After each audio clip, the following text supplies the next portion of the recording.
Thank you for tuning into the Nightshift podcast. Here's your host, Danny. Scott.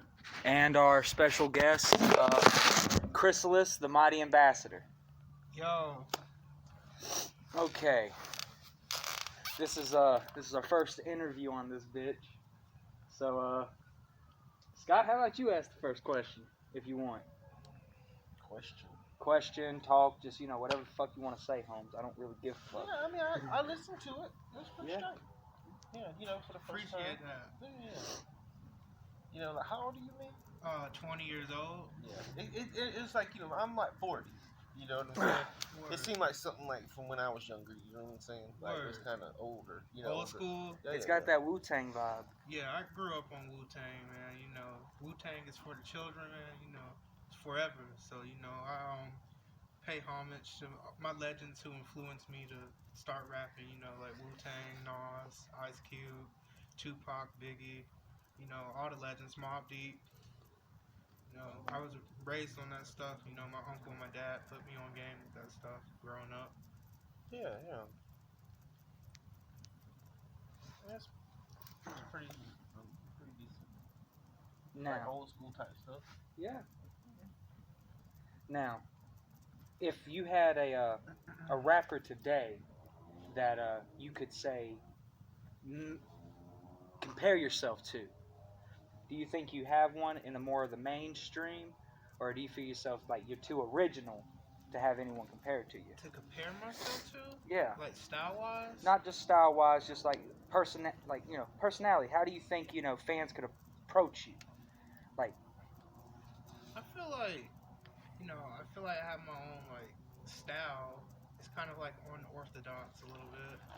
I also feel like, say for instance, someone that likes maybe Joey Badass or Logic will probably like my music. I feel like it will speak to people that listen to that type of stuff. Yeah. But like I told you, I'm a big fan of Logic. Yeah. And I feel like you got a good switch when it comes to, your verses and your chorus and everything. You switch the flow like he does a lot. And I like that. Yeah. That's my whole thing. I feel like you gotta switch it up, Yeah. Not everybody wants to hear the same flow on every song. And as a rapper, you gotta expand out, prove why you're the best MC. Mm-hmm. Some people can say they're the best MC, but some people don't show that. And, if you say you're the best, prove that you're the best. Mm-hmm. And with your new album, Southern Wordsmith, you're going to prove you're the best. Am I correct? Yes, sir, I am. Okay. I am going to prove I'm the best. Okay. It has 11 tracks on it. All right. And I got my people from my rap group featured on 2 songs as well. Our rap group is called The Guild. Okay. And, the leader is Daiziki. He's like the front man. Uh-huh. We have iSoul. We have Chris Black, Atrophy, my man Jordan, Jaquan, Gavin, and my man Dylan. We're all a part of the group together. Okay. And shout out to the Guild. Yeah, the Guild, represent. We're selling merchandise right now, so y'all should check that out. And links are not in the description. Right. But you got a plug? You wanna? Yeah. I got y'all on. If y'all want, come to me. I got y'all on the merchandise. We'll send you his way through the. Yeah. But yeah, 5 of us rapping. That's me, Daiziki, Chris Black, ISO, and Atrophy. Jordan's like our videographer and our cameraman. Gavin's our hype man. Very funny dude. Jaquan's that guy. He's like he's the dude that'll make sure we good. So kind of like a bodyguard. Okay. He's the dude. He the muscle. Yeah, he the muscle. He's the dude that'll beat you up, go home and sleep like a baby. Yeah, the muscle. And Dylan's kind of like our artwork dude. He made our logo the other day. Cool dude. So we have everybody. Somebody for everything. And we have Aaron too. He's like a producer. Really good dude. So yeah, but my style is more in your face when I'm rapping, more in your face. I didn't come to play, but also on Southern Wordsmith, besides the battle rap songs, I also talk about Christianity on the song. Mm-hmm. I talk about the military on the song. You know, I have different topics on there. I talk about what's going on today with the COVID on Yeah. one song. You know, Mm-hmm. all this stuff going on. So I have a lot of songs with different topics on there that I think people would like. What is your opinion about COVID? COVID? The whole outbreak since March. The whole outbreak, it's just, to me, it's funny how it just kind of crept up. You know, it crept up on everybody kind of slowly. I got you.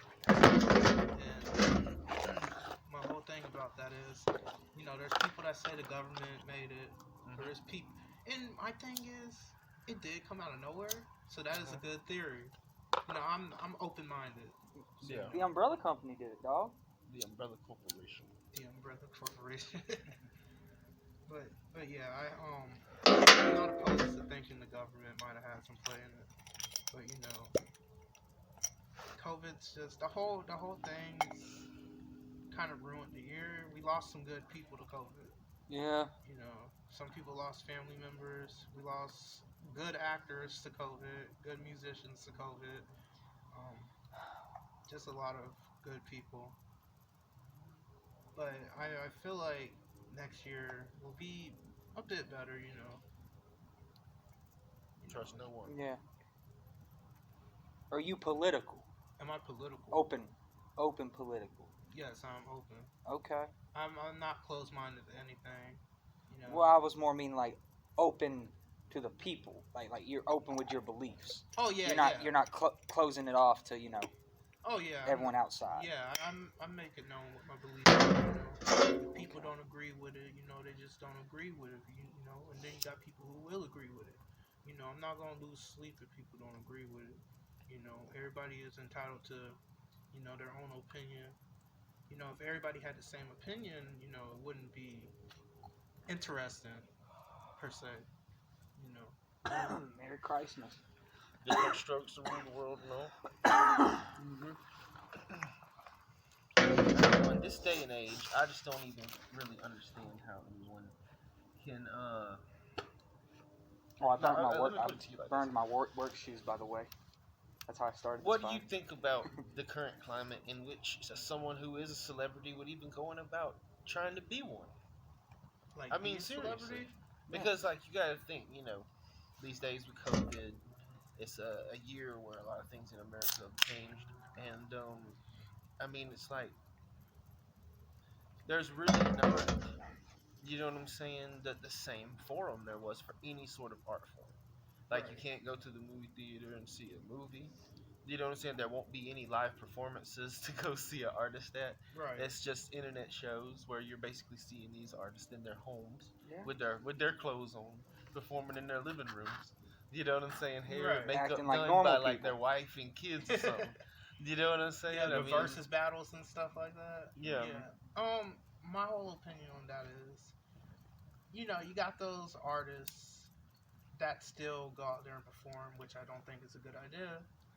But they'll still go out there and perform, and you know, the record label and their promoters and stuff allow it. And just like with the COVID going on, that's not safe. You know, what my thing about the people that's performing at home is, you know, people are still paying to see them perform from home. You know, they're selling like little tickets and stuff like that to still make money. So they're still, you know, making their funds, which I think is smart. I think it's pretty smart, you know. But my whole thing about it is, you know, the celebrities nowadays, they're gonna be faced with difficult tasks. Yeah.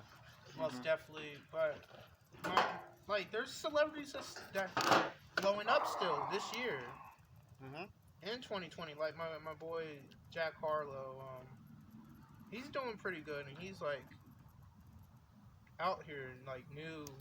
Well, not really new, but he's really blown up this year. And he's actually pretty decent for a mainstream artist nowadays. He's actually pretty damn good. And you know, he's still making music and he's still making his money. I don't know how he's making his money, but he's still able to make his money and still able to get funding for his music video. But my whole thing on that is, just for these artists and actors, especially actors. I feel bad for them the most. Yeah. Because they're acting, but with all these theaters and people not going to these theaters to see their movies, how much money are they getting back? I mean, they're still getting More of paid a- their They're contracts. still getting paid, but It's only affecting really the directors and the actual publishers of these movies. yeah. You know, probably what you call it, the behind the scenes sort of. Yeah. What HBO Max is doing, they just said they're releasing like all their DC's new movies are just going to get released on their streaming service. Yeah, HBO Max. Yeah, they said they're just going like to do that. 1984 Wonder Yeah. Woman. Yeah. You know, in a month. And a lot of people my wolves, bitch. a lot of people aren't happy about it because they're like the theaters will lose money. Yeah. But I'm pretty sure Gal will still get paid because she's still in the movie as Wonder Woman. Yeah. Oh yeah. I mean, she Gal got Gadot, paid yeah. once she signed that dotted line. Yeah, she's still getting paid. So at the end of the day, she's still gonna have her pockets happy. That You know. shit. I want to see that damn movie so bad.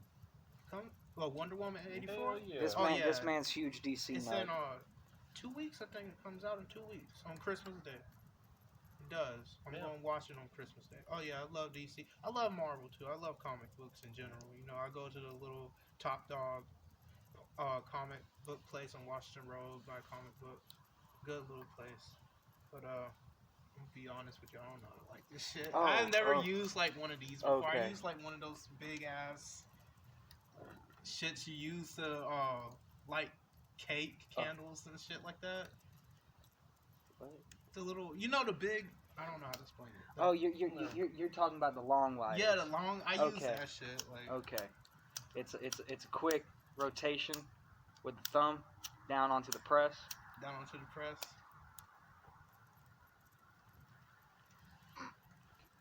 Hit that real fast. You won't have to light it. I get one of these. You should. They were I want only to go down to fucking Lowe's and look at how much they're 30. We got that one. That one we got for free. But yeah, that's my whole thing about it. At least as we can see, boxers are still getting paid too, because Mike Tyson just had that thing with Roy Was it a Jones. draw? It ended in a draw. It ended in a draw. What a big fucking rip. Yeah, but I'm so glad I didn't pay for that atrocity. It was I $50. did. Yeah, it was 50. And I didn't even get to watch it.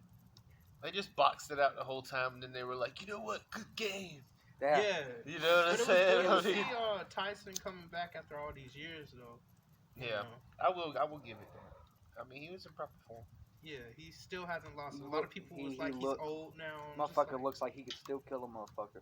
looks like he still can bite off someone's ear too. It reminds me of that George Foreman Evander Holyfield fight. Where George Foreman came back and he beat the fuck out of Evander Holyfield, boy. Evander came in there and he's just hitting him a bunch of times, and next thing you know, he's just taking it and he's just like, Yeah, you're not Absorbing them hits. yeah, it was just like that. I watched that shit on HBO. Body It was fucking blows beautiful, don't man. get George Yeah, now. I love boxing. Man. The art form is so beautiful. Like. But yeah, that's my whole outtake on everything going on in the industry right Yeah. now. Okay. With the celebrities. Yeah, it's gotta be, challenging. You know what I'm saying? Yeah. Trying to promote the even think of fame or what fame is anymore. Yeah. Redefine it. But Shit. a lot of I keep telling you about Joe's Underground, man. Yeah. They had to re-close down for 2 days. they did. Yeah, man. I've been waiting on them to open up the open mic in here because I'm gonna do a set on there. I want to perform there too. Oh, Grantski Records is moving downtown and they're gonna let people perform too. Okay, well I'm a comedian. Yeah. Oh yeah, you do comedy stuff. Yeah. I have to come watch you doing one day. I like comedy. I watch a lot of Dave Chappelle. You can ask him. I'm one funny motherfucker. The thing is, I don't know if you're into conspiracy theories. Oh yeah, I'm People old. say it's gonna get a whole lot worse before it gets better.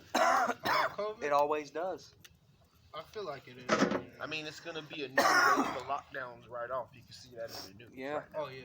You know what I'm saying? Like people are protesting. It's mandatory mask everywhere. Well, all no. day, every Biden day. is what you call it. Has already said that he will not make a national mask mandate or vaccine mandate. What are you telling? Literally on the news, he fucking said that everyone. I know he's like he's recanted on that shit since Yeah. since his what you call it campaign. Yeah. I guess he's got in there. He's realizing, oh shit, there's people rioting all over the place for the new lockdowns, new wave of lockdowns.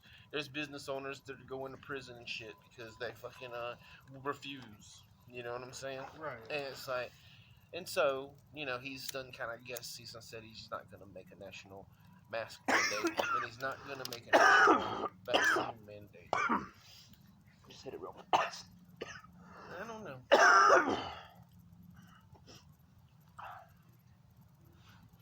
I try not to be. I don't know. My thing is, I'm trying to train myself to kind of back off the world issues for a while. It's not really that big a deal. This shit's just gonna happen the way it's gonna happen anyway. Yeah, I feel you. Just gotta go with the just flow. gotta let stuff play out how it's gonna play out. Yeah. One thing I can say though is I don't plan on going anywhere no time soon. I'm not gonna let COVID take me out. I got big plans that I got to do first. So I'm a very humble dude. I'm very confident in what I do. My main thing about it is when I do my music, I'm not in it for money or stuff like that. I like making good music for people. Money's nice because you can take care of your family and stuff. Yeah. That's nice and stuff. If I start making money off of it, I'll take care of my family. I'm not gonna go out and buy jewelry or some bullshit like that. Try to flex on social media. That's how you get robbed. Yeah. Flexing your money on social media like these new rappers be doing, putting money to their ear, flexing their stacks, it's not a smart move, and the labels should tell their artists not to do that, but they don't. But the care. labels don't give a fuck about the artists. They just give a fuck about getting their own little bread. They just want their money, Exactly. What they put in, they want, and they want triple what they put in. That's my whole thing. I wanna stay independent. Start my own label, Yeah. But the way things are looking, Daiziki's planning to start his own label. I know if he does that, all of us are gonna be with him, And I trust him. I've known him since high school. He's a good dude, good leadership mind. So I feel like I can really trust him. His ideals and stuff like that. He has a good mindset to him. Yeah. Well, anybody who gets some money and go around talking about how what I'm saying, bragging about how he got it, liable to get his pound cake turned to red velvet. Yeah. It's like this, but freaking.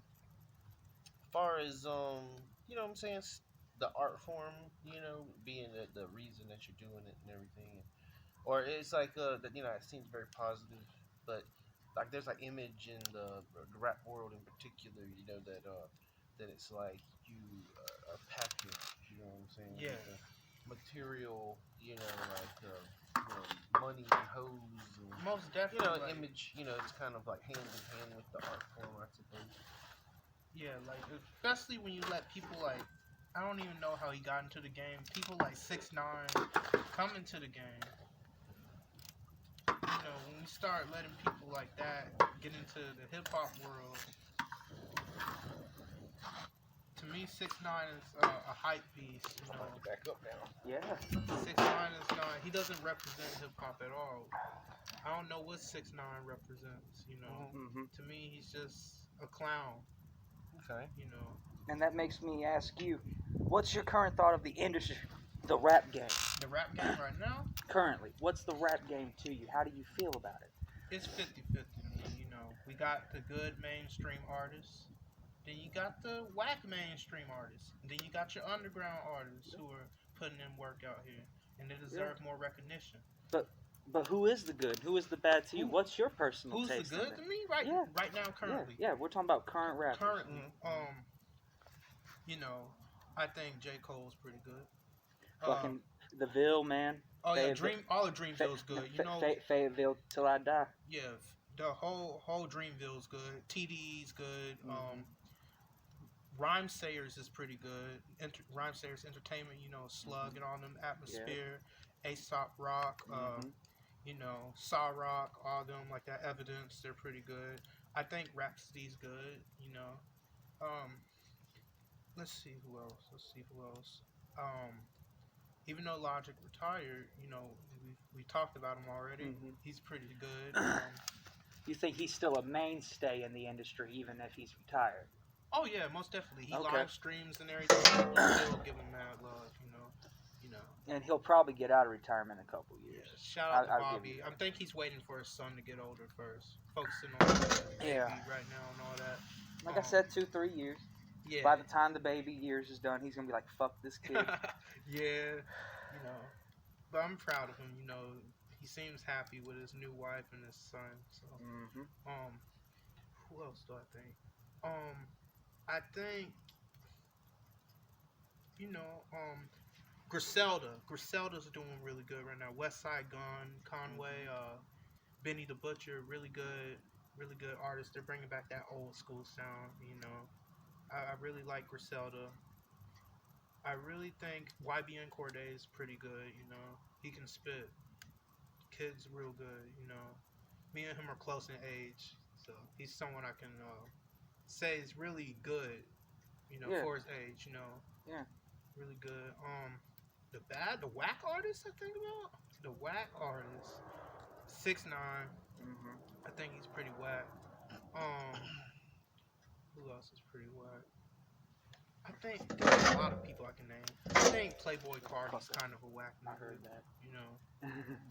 I mean, there's people that like Playboy Cardi. I'm not hating on them. I just not interested in them like that. I've never been in the future like that. Mm-hmm.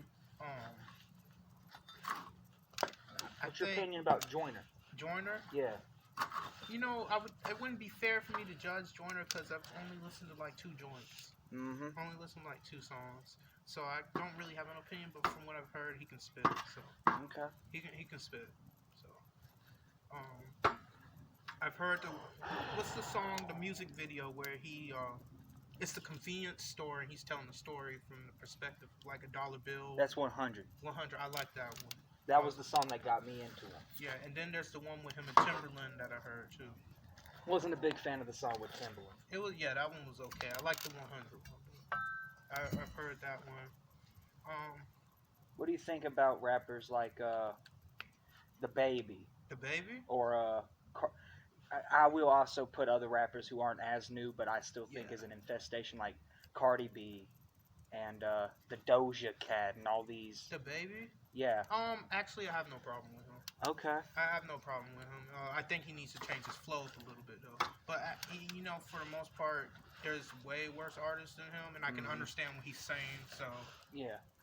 And the mumble rap in general. Do you think mumble rap is the death of hip hop? Yeah, but I think that shit's dying out now. Cause all these good cats are starting to come out now again. Something to fill in the gap. Yeah. They're starting to come out more, so mumble rap's kind of dying off now. Mumble rap was the ska years. Yeah. Ska was quick. Ska was quick. Had one band. That was it. No, one good band. Third wave ska. Fucking Sublime, my boy. Yep. Third wave. Doja Cat is. If you see someone move, just let me know. Doja Cat is. He's supposed to let me know. Absolutely disgusting as a human being. Yeah. The thing she said about black men, I'm pretty sure you said. Yeah. A lot of people still listen to her music and hype her up. Look, I don't. I'm the type of person you can separate the music from the artist, but her music's horrible too. So I'm just gonna lump that in with her horrible personality. Cardi B is just really ratchet to me. Okay. Really, really ratchet. But out of just kind of like Cardi B's kind of like a ratchet hoe. Yeah. She's ratchet. Masculine. Yeah. She's very ratchet. And, a lot of people hype up her antics. At all. A lot of people hype up like a lot of her antics, and I'm just like, it's not cute. There's a whole board right here. It's not cute. But and for the ladies that's listening to this podcast, let's not be hating. I just think her antics aren't cute. my opinion. I'll pack it. You want me to with a start good talking bitch. about some of the other female rappers? Well, it's not just female. I just feel like Just I feel like rappers. the female rappers gravitated Yeah. towards the more upbeat, beat eccentric and focused music that just went in for catchy, explicit, like Yeah. catchphrases instead of going for actual lyrical success. Yeah, you know, in my, music. my that's why I like Well, Cardi B Rhapsody. now, she's pretty good at rapping now. She can, yeah, she can spit, She can slang spit. but like a she's not motherfucker saying now. anything of importance. Right. She be It's kinda talking pure about fact. relationships is what Cardi B All, always do. she's always talking about getting fucked. For some money. I mean, Yeah. it's one or the other. Yeah. I feel, It's just females, y'all focus on different shit yeah. because they got a different experience. That's why I like Rhapsody. She talks about, you know, issues in the black community with black women. She can spit. She does her like hippity hoppity stuff too. You know, she's really good. You know, It's just in life, it's hard to care about a hoe. yeah. You know, and you know, there's a to Fuck these hoes, man. I'm not gonna fucking apologize to a single bitch on my fucking podcast.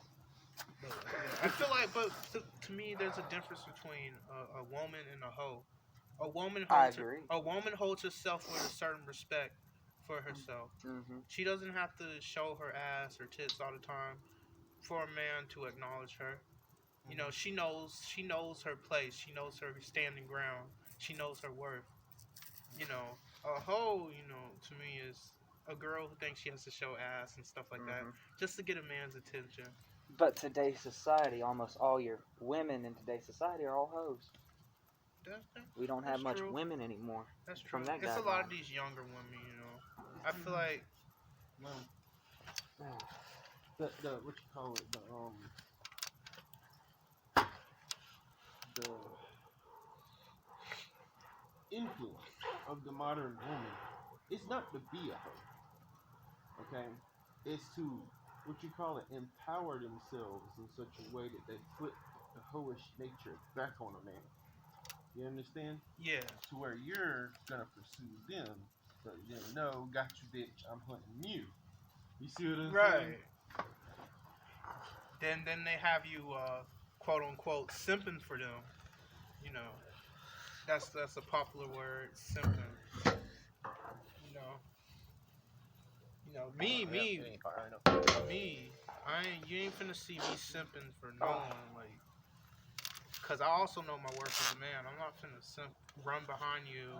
There's You know. cocaine in them darn hills. I know, but you know, I'm grabbing something for that. I already have a lady in my life anyway that I'm focused on. You know, she's very respectable. You know, she's a very smart woman. So I'm happy just to have her in my life. I don't really need to chase after anyone else like that. There you go. You know. She also has a very good taste in music too. You just stop fucking around with like 3 pieces on there at once. You know what I'm saying? But yeah, but in the male artists nowadays, talk about sniffing, you know, coke, doing Xanny bars. I'm just like, you know, that's not something I would personally brag about. You know. Well, I mean, it's pretty much becoming legal nowadays. Well, yeah, that's Everywhere. true. I Fucking mean, Oregon's party central now. it's not But look like what- it's Portland's anything about to special. be. You know, It's Tuesday, you know. My, Oh, my bad, Man, y'all. I gotta tell you, man, Nick Carey and Donnie were talking about how you were tweaked up on some shit. the I other ain't day. tweaked up on nothing. I'm fucking pissed off. Yeah. What's got you pissed, man? my boy, It's nothing. I'm just pissed the fuck off about shit. They don't, I just, I feel you. I feel you. Mm-hmm. my boy Mac Miller, you know, he died. Rest in from, peace, Mac. He died from drugs and stuff like that. So. Man. So I take that stuff kind of serious. And you know, shout outs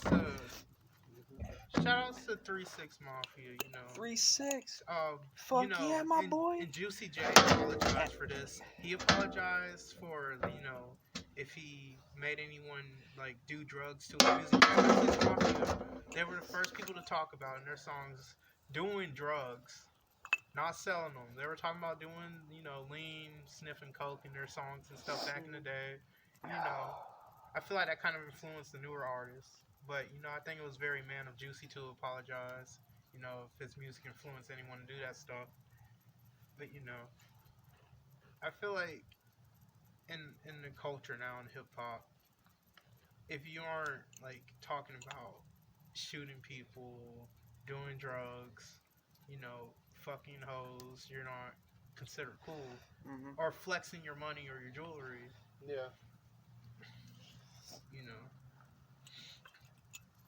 It used to be about, having storytelling, having who got the hardest bars, MC and all that stuff. I mean, of course, you had gangsters and stuff. That's what I'm talking about.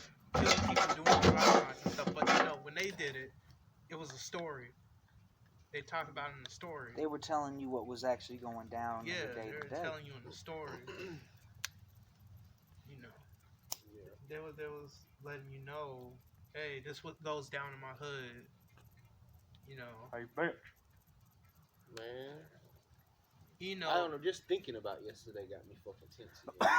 Oh, Kerry working tonight? yeah. Yeah. Yeah, I had to work. Oh, you did? I came in. Oh. Yeah, tried to catch a couple hours. I wasn't gonna close though.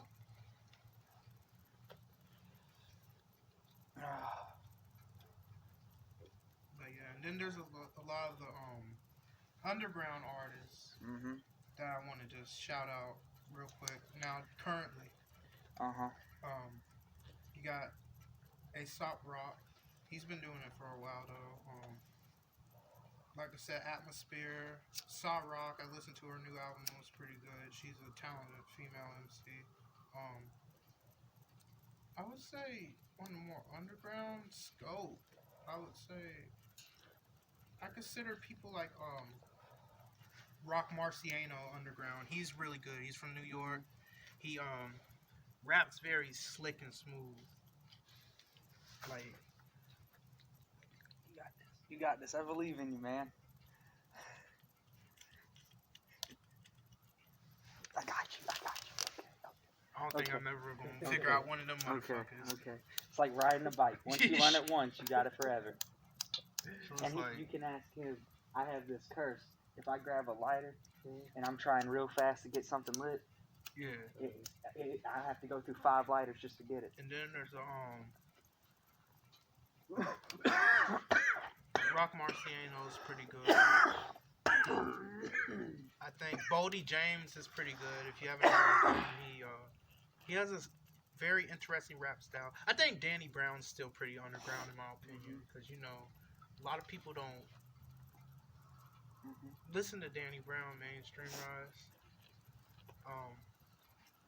But yeah, I think people like that are pretty good right now. Did I already pass it to you?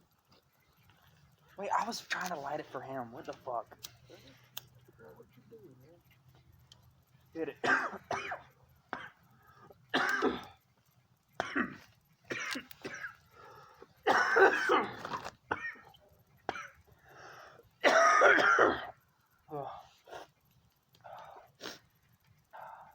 Oh, Dude, I want to talk about Freddie Gibbs. Currently, is my favorite underground artist.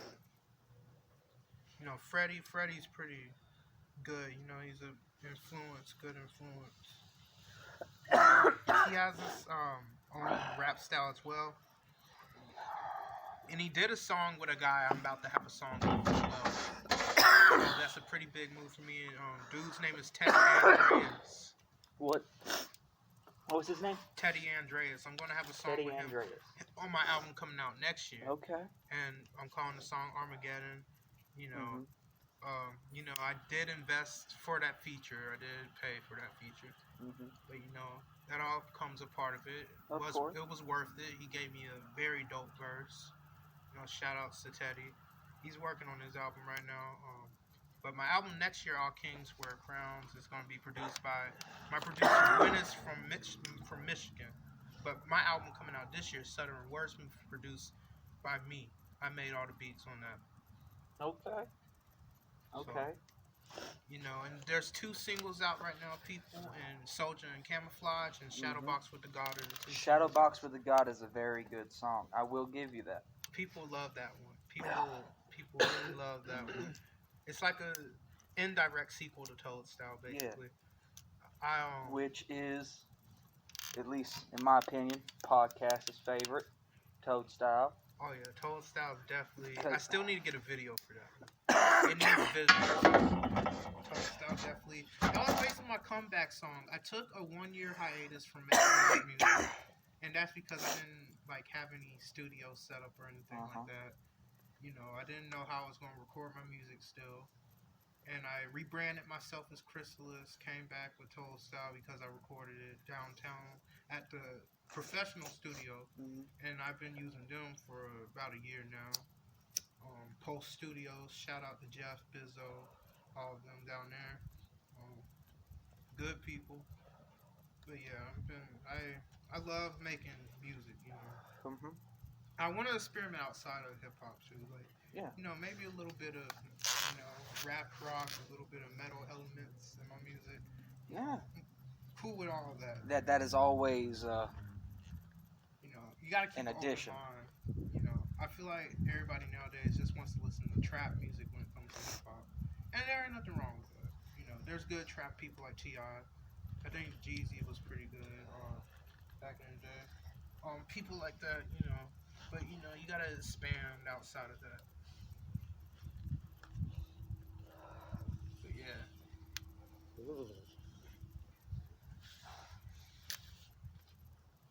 Do you need a blanket, bitch? No, I don't need a blanket. I got a warm ass house. Oh wait, now I remember why I was fucking grabbing you. And sit foot down.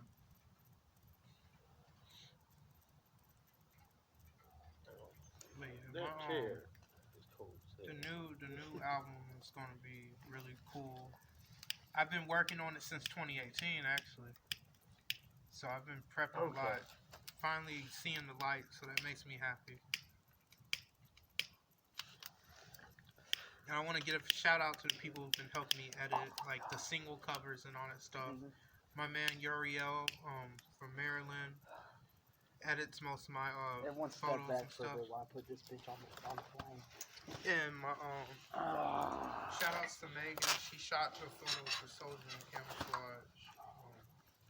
Okay. Merry Christmas. All that stuff. So that was really. That is a lighter. Let that be known. You letting the lighter. I took 200 lighters, man, in my day and just fed them into a fire.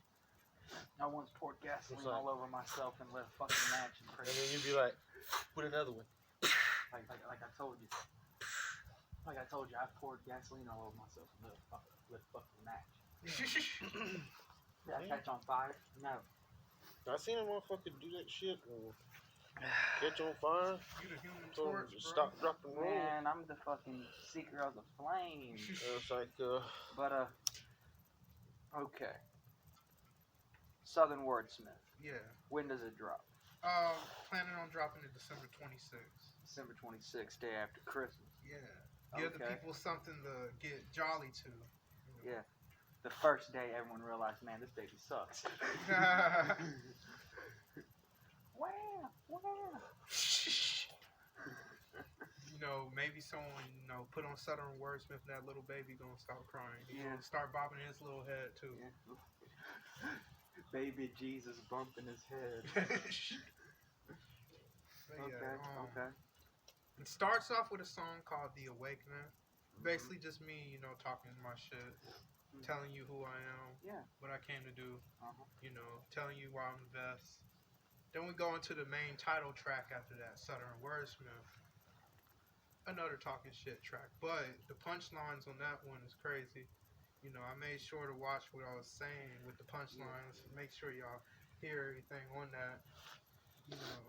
But the song after that is Soldier and Camouflage, the military song. The other single that you released.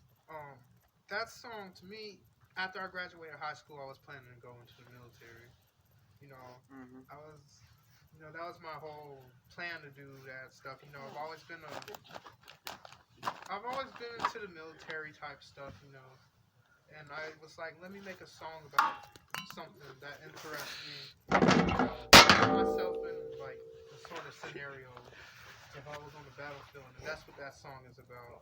And it's basically like me leading my like little group into an operation mission to take down the terrorists. Okay. You know, the whole song is a good storytelling song because I go into detail. You know how like my comrade got shot. You know, I detail the whole thing with my lyrics and everything like that. You know, I end off the song, you know, pretty nicely as well. You know, we use a lot of effects in the song. At the end, I use like a walkie-talkie effect on the song. It's a good song. I also have a song on there that's pretty funny called "Being Myself," where I just talk about myself. Yeah. But it's more of me telling you who I am outside of rap. You know, this nerdy, nerdy guy, but you know, I'm also very street with it as well. Okay. You know, I make some pretty funny references on that, so people can get a laugh out of that. There's the song in the beginning. Which is the song about heaven and earth, Christianity, and all that. I got my partners on there, I Soul and Atrophy as features on there, and basically I just talk about keeping your faith in these times, how it's hard right now, and you know, I just talk just for any religion really. I know I mentioned how even if you're atheist, you know, you can feel this song. You know what I'm saying. You know, if you're a different religion, you can feel the song. And it's just me basically talking about that. This thing's supposed to be wet or something. The final song on the album. They're not. The final song on the album is called Underground Niggas. And that has the Zeke and Chris Black on it. And that song is just gritty. It's just I literally like when I was making this song I thought about like old school, like dark sounding type of music. You know, 3-6 Mafia type of stuff.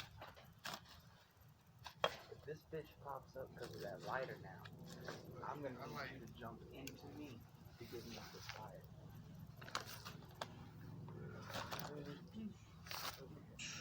So yeah, the whole album.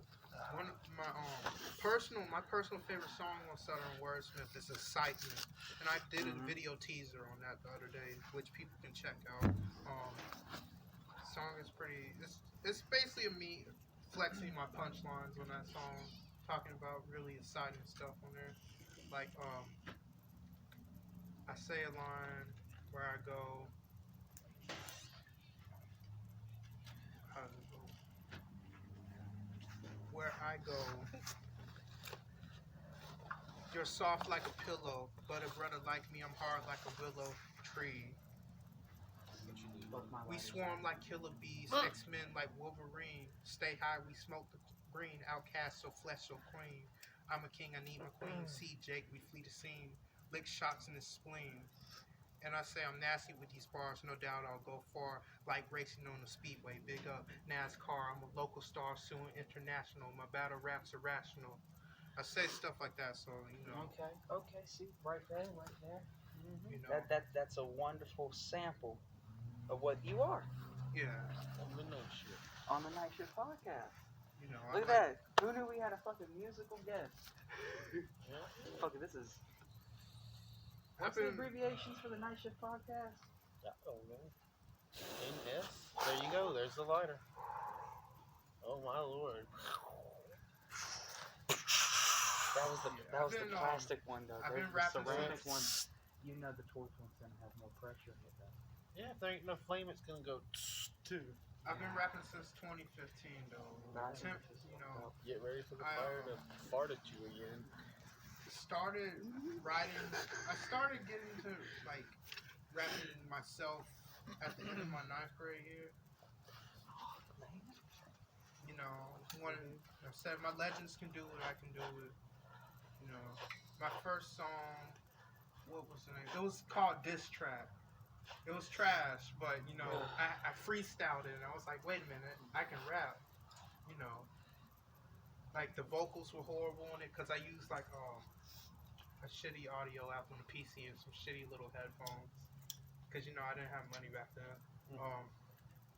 You know, but what I was saying, what I was spinning, I was freestyling off, dissing these people. I was dissing my classmates. You know, I was frustrated with them. I was like, you know, let me diss some of these people real quick. Yeah. I was like, okay, I can rap. I was like, I want to continue doing this. You know, so I just really got deep into it. At first, it was like for fun, but you know, I started taking it serious. You know, Where's that motherfucking pipe at? I got like, Did you throw it in there? I know it's right it's here. okay. I got like tapes from back in the day. Where's Audio the burn quality, vocal quality is not the best. Ooh, I couldn't come to work with another burn. I started using like a professional studio when I did my EP Peaches last year. Yeah. So, but my tapes before Peaches. Is that what Carrie said? Nah. It's just that. Oh, that flame green right there a little bit. I like that. My tapes before I professionally recorded Peaches were really That's chemicals, shitty man. in audio quality. But my favorite one back in the day was Unprocessed Thoughts. I don't really know why I named it that. You know, I was on my really edgy, you know, horrorcore hip hop shit back then. You know, Horrorcore? yeah, horrorcore. You know, I listened to a lot of 666 Mafia, a lot of Esham and stuff like that. Okay. You know, Gravediggers, all that stuff. But yeah, I think this Southern Wordsmith is gonna be my best project because I put my heart into it. You know, and my partners when they did the features, I can tell they put their heart into it too. So can't wait to see how it turns out. I'm definitely paying for promotion, coming out of pocket, you know. But you know that's worth it, you know, so people can see what I made. It's all about that, man. It's all about making sure you get your word out there to everyone who can hear it. Yeah. So I don't have no problem paying for promotion. I'm gonna be putting a lot of money into that. Shit, this video right here is getting $30 of ad money. Like, motherfucker. Shit. Which is a good Yeah. deal. Yeah. You know. Yeah. But yeah, you know, I'm very confident in my rap style. You know, I know I have a talent, and you know, it's not my only talent though. You know, I also am really good at drawing too. You know. Yeah. I think once my rap stuff starts jumping off and stuff like that, and I get a little bit more money, I want to start my own comic book. You know? Hell, hey man, I'm already there with you, man. Motherfucker, you got the Walrus, you got the Penetrator, you got fucking Method Man. No, Meth Man. I'm sorry, Meth Man. Meth Man. Meth Man. Meth Man. Thinking about the Wu-Tang. You got Scott Bowman and Zodiac Psycho Killer. You got, you know, that's my comic book. It sounds like a hip hop persona, Zodiac Psycho Killer. No, it sounds like he could be a Wu-Tang affiliate or something like that. That's exactly how he fucking got that name. Zodiac Psycho Killer. Motherfucking Wu-Tang Clan name generator. Really? Yeah, dude, you didn't know that? No, I Zodiac didn't. Psycho Dude, Killer. you really thought that motherfucker Came up with that? Maybe. Shit, I don't know. We never had an origin story talk. Yeah, but dog, dude, you notice how just our day-to-day life is fucking comic book heroes, right? Who's y'all's favorite comic book hero? Motherfucker, straight up, it will always be two-way tie between motherfucking Moon Knight. Moon Knight's the greatest. Motherfucker's crazy too. Motherfucker, he got schizophrenia. Yeah, That's why he's my favorite. Because my cousin got schizophrenia. So it lets me have an understanding of my cousin in a way that I can't understand between me and him. And favorite other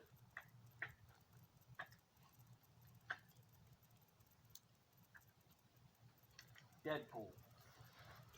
Couldn't pick another one.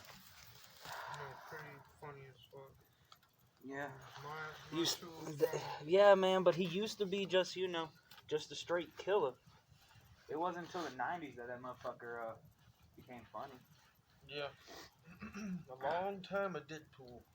You know, serious as hell. Silent. Not didn't really say anything. That's why like it was such it was a like the Mandalorian or something. it was like such a like a reverse like phrase to call him the Merc with the mouth. Yeah, He probably was like, I'm tired of being silent. yeah. They just gave him his own comic, Mm-hmm. and what the thing was is that the designer of Deadpool, he like his comic wasn't very popular, so he just started going off. Like just saying whatever he wanted in the comic, doing whatever he wanted, and trying to catch people's attention. Did that work? And that's when he became the Merc with the mouth, because he just started. My it's a toss up between Spider-Man and Wolverine for me. Spider-Man, one of the goats, probably the second biggest superhero IP. A lot of people say Wolverine's the Batman in the DC. I mean, Spider-Man's Marvel. the Batman. I think it's more Spider-Man. Wolverine to me is more like I feel like I can relate to Wolverine as a person. He's just a short dude, angry, but deep down he's caring. He just doesn't really show it. He's a Hulk equivalent, dude. Yeah. He just doesn't really show like a weird Hulk equivalent. Well, they've made amalgamations. I don't know if you guys are familiar with like the amalgamation universe, which is the DC and Marvel combined. When they're fused together, that was like in the 90s. Yeah, the Batman Wolverine comic. It's Bruce Wayne, Agent of S.H.I.E.L.D. It was like this. He runs S.H.I.E.L.D. in the amalgamation universe. It's like this. Then there's Darkclaw, which is Batman. And Atomic Comics, that's what I'm thinking about. Because Atomic Comics, they had the little mashups. They created new characters, and all they did was combine the art styles of unknown existing characters. Remember, because they had that Batman Wolverine mixture. Yep, it's Spider-Man, Superboy. Yeah, that's the amalgamation. It's Spider-Man, Superboy. Yeah, because I remember both him and Superboy fought in the Marvel vs. DC comic. When they did the Marvel vs. DC, the first one they fought. It was back in the 90s. They voted on that. Everybody voted. Yeah. Then Superman versus Hulk, Captain America versus Batman, Flash versus Quicksilver. There was Storm went against Wonder Woman. Yeah. And then Aquaman versus Namor the Submariner. They should already know who was going to win that one. If there were any more battles than that, I can't remember. Green Lantern and Silver Surfer. Really? Yeah, it was. It was Green Lantern and Silver Surfer. No, man, Green Lantern's way overmatched. I mean, like what you call it, because Silver Surfer whooped that ass. I feel like it. I never looked up the result on that. I probably no offense to Green Lantern. Yeah, but yeah. But Batman, I feel bad for you. Batman whooped Captain America's ass. Superman beat Hulk. Storm beat. Hey now. Captain America don't give a fuck about killing you. No. No, so I feel bad for Batman. Yeah, Batman whooped Captain America's ass. I know that, but I'm saying, in that fight, you gotta look at the, in a real fight, Captain America uses guns. Yeah. Well, it's Bucky that uses a gun. Well, just about everybody just going up against Batman's using guns. But most of the people that have guns aren't also genetically equivalent to fucking, superhuman. Yeah. Superhuman. Well, you could say that this Deathstroke is the evil Captain America of the DC world. Yeah.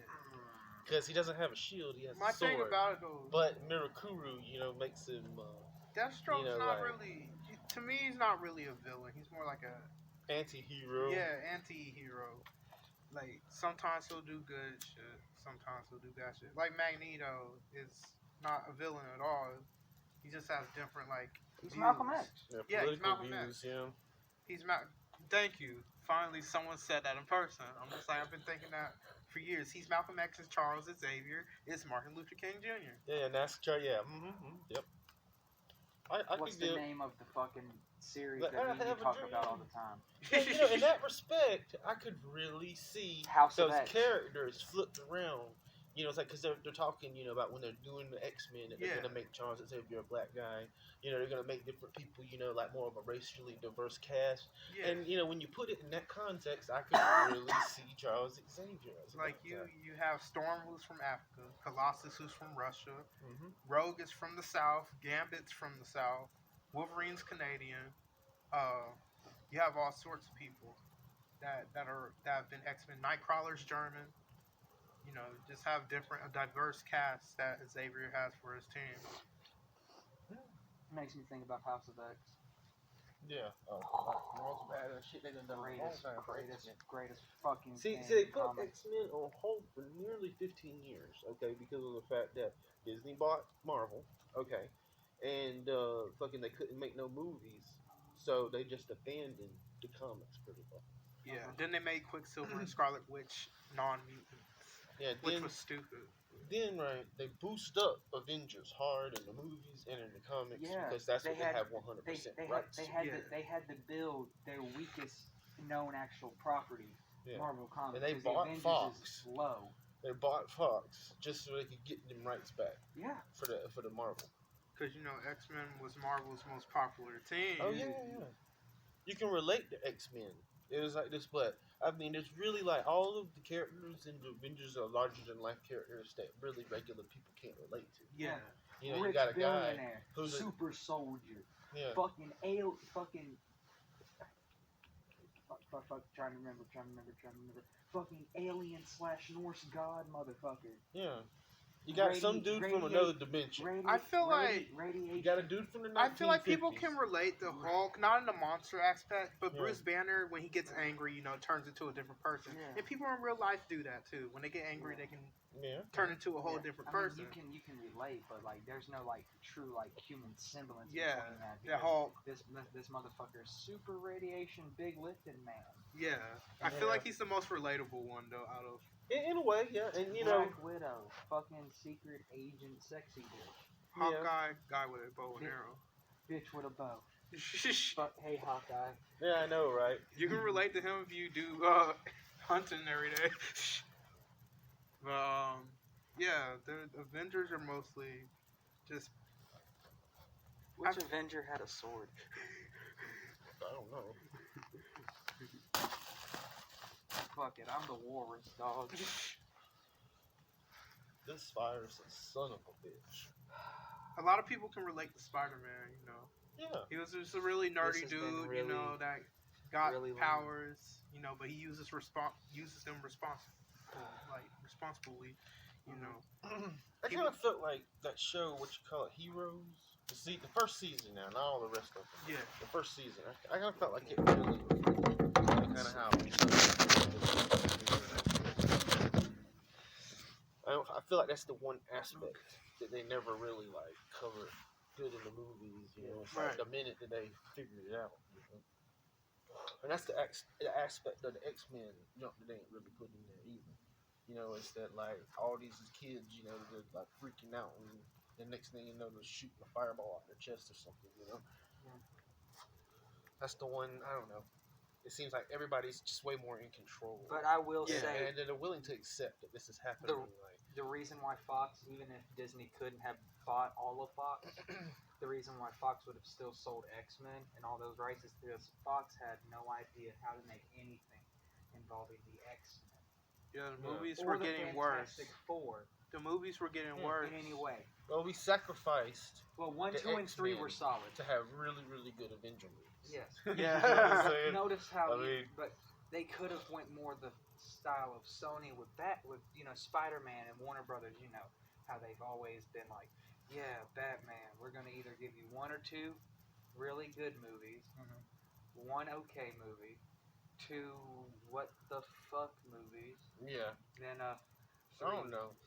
There are some decent X-Men movies. The first one. 1, 2, and 3. It's just when you kick the fucking.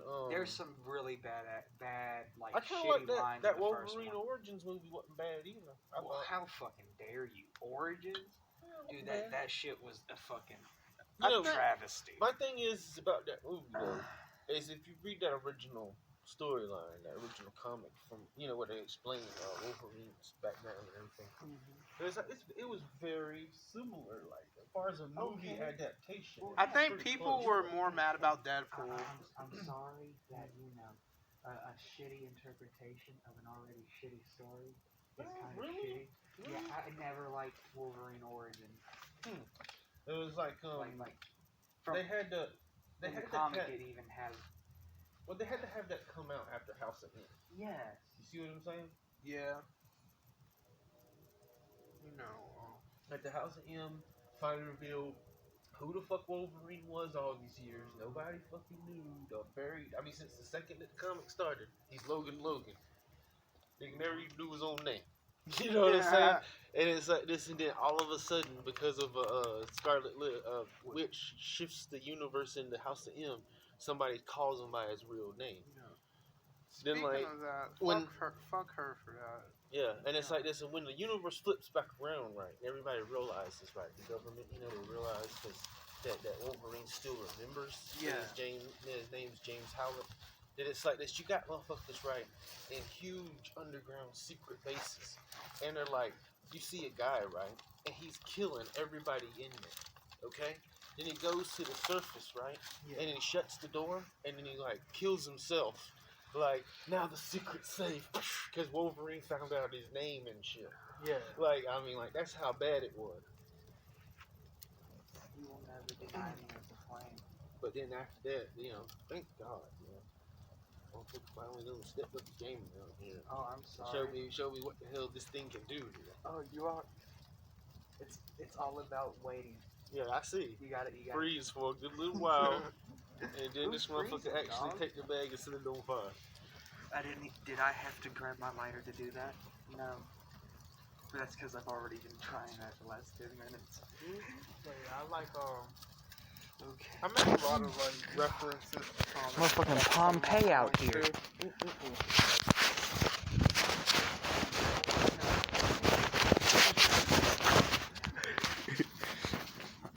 Okay. Hell yeah. Sean came home. Yeah, I figured that. Man, I'm so glad of him. Homie's talking to a nice ass little bitch. I support that. That's my boy. That's the way you gotta do it, man. Find you a nice little one to Take- keep her. I'd take a bullet for that man. That's my brother. I mean, you my boy, Scott, but don't know if you'll take a bullet from me. Sean's dumb enough to take a bullet from me. Because he'll put himself in stupid situations with me. That would diffuse the situation where bullets don't have to be put into anything. Nah. Bullets look, either we capping somebody or someone's capping us. But we ain't not gonna be capping. It all has to do with the... Yeah. Oh shit, that wind needs to die down real quick. Ooh, that was the second lighter. Yeah. That's the real deal there, Check it y'all. Oh, I like that though. It looks pretty though. Yeah, that was cool Shut though. the fuck up. It shocked was great. everybody, but really harmless. It was great, yeah, but I still gotta wash that ash.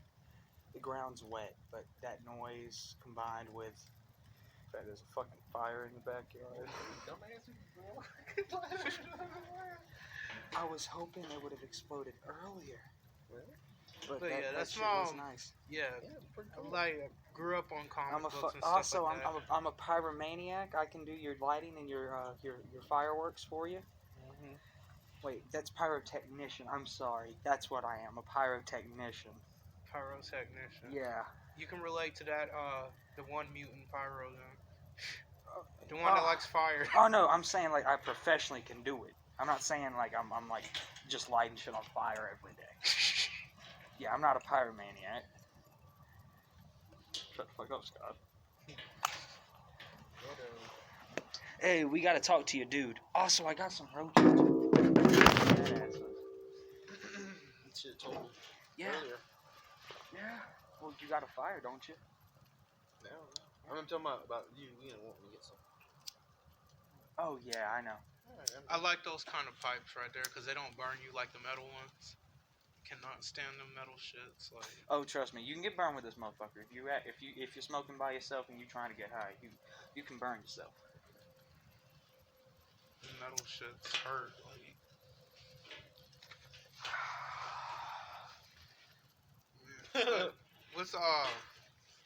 what's you guys' top 5 rappers? I was just about to ask you that. Damn, I'm being a bad motherfucking host. Shit. Okay. I'm good. Okay, we're gonna re-interject the whole fact that, damn, this was an interview.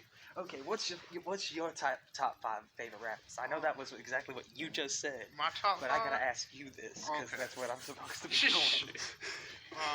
My top 5. Ghostface Killer at number 1. I was literally probably gonna guess that shit. Nas at number told 2. you that was gonna be his favorite fucking rapper last week. Yeah. Holy Ghostface shit. number 1. Nas at number 2. Number 3 changes a lot, but right now it's Cormega. Okay.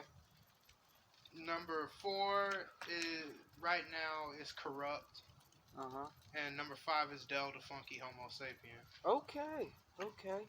I'll be real honest with you. 3 through 5, I have no idea who the fuck they are. Yeah. But those first two, man. those are some Cormega is solid-ass Nas's fucking- homeboy. They rap together. They That's were in the what I'm firm talking together. about, Nas. You got some homeboys. Corrupt is from the Dog Pound. That's Snoop Dogg's homeboy. Okay, Del the Corrupt. Funky Homo Sapiens, Ice Cube's cousin. Okay. Okay, hell yeah. Motherfuckers, everyone who wasn't as talented as the real motherfucker. I'd say Corrupt's a little bit better than Snoop Dogg. Man. He's Snoop- more lyrical. Snoop was hindered by the fact that he was in fucking death row. Well, no. Corrupt was in Death Row It's too, not though. that. Yeah, it's but not that. Y'all gotta think. It's different. Different time point. It's he's a pioneer. Yeah. You see what I'm saying? So like, there's like at a certain point, he's a branch of evolution. Yeah. It's like, as opposed to if you've heard him rap these days. You see what I'm saying? Yeah. It's like people built on what he did, as opposed to him building on what they did. Right. Because I know both Snoop Dogg and the Dog Pound's albums went platinum on Death Row. Because Corrupt and Daz got their album 2 years after Snoop got his debut album. That just looked like a really, really cool ass And leaf or something. If Dude, you, it looked like a Christmas bell. Corrupt was on a lot of Christmas. songs with Snoop Dogg on the Chronic, the first Chronic. I'm getting the shit talked out of yeah. me because of this. Which was a good album. The Chronic is a classic. That's the 2001 is a classic as well. It's not as good as Chronic. Not as good as Not as first. good as Chronic. I like the first. Dr. Dre outside of the booth is probably the best place where he could be in a rap song. My opinion. Dre had a great voice, but He had a better mind for producing. yeah, in he my did. opinion. And I don't believe you should, unless you can be a master at two things, you should only try to be a master at one. Fun fact, you guys know the song "Still Dre"? Yeah. Jay-Z wrote that. Wow. Ghostwriter too. Yeah, Jay-Z wrote that. Shit. Speaking of Jay-Z. Shower the yard and ashes. Speaking of Jay-Z. There's gonna be wind. Thank you, Lord Jesus. Said Jay-Z. Speaking of him, Speaking of R. Kelly, I like pisses on vicious bases. if they're of age. Of Of course, age. of Yeah, if course. they're of age. Of course, this podcast is 100% in following of all Yes. legal guidelines when it comes to sexual procreation. We have said this before. It's like this. We You don't can fuck look. kids, but you can't touch. You can't touch until the 18th. It's okay to ask to ID. Yes. That is true. It's smart to ask for ID. Yeah. A smart man is a wise man. Speaking of Jay-Z, though, I want to get on the topic of businessmen in the industry. I think He's the second best motherfucker when it comes to the actual investing and producing of this talent and creating an industry. Because not is he only creating music, he's creating publicists and everything outside of the Yeah. music industry just to publicize it. my He's trying to become a feature owner of the Carolina Panthers right now. yeah, he's investing in a lot of stuff. Yeah. I want to my number one though. This was the first man to do this type of stuff, invest in sports and stuff like that.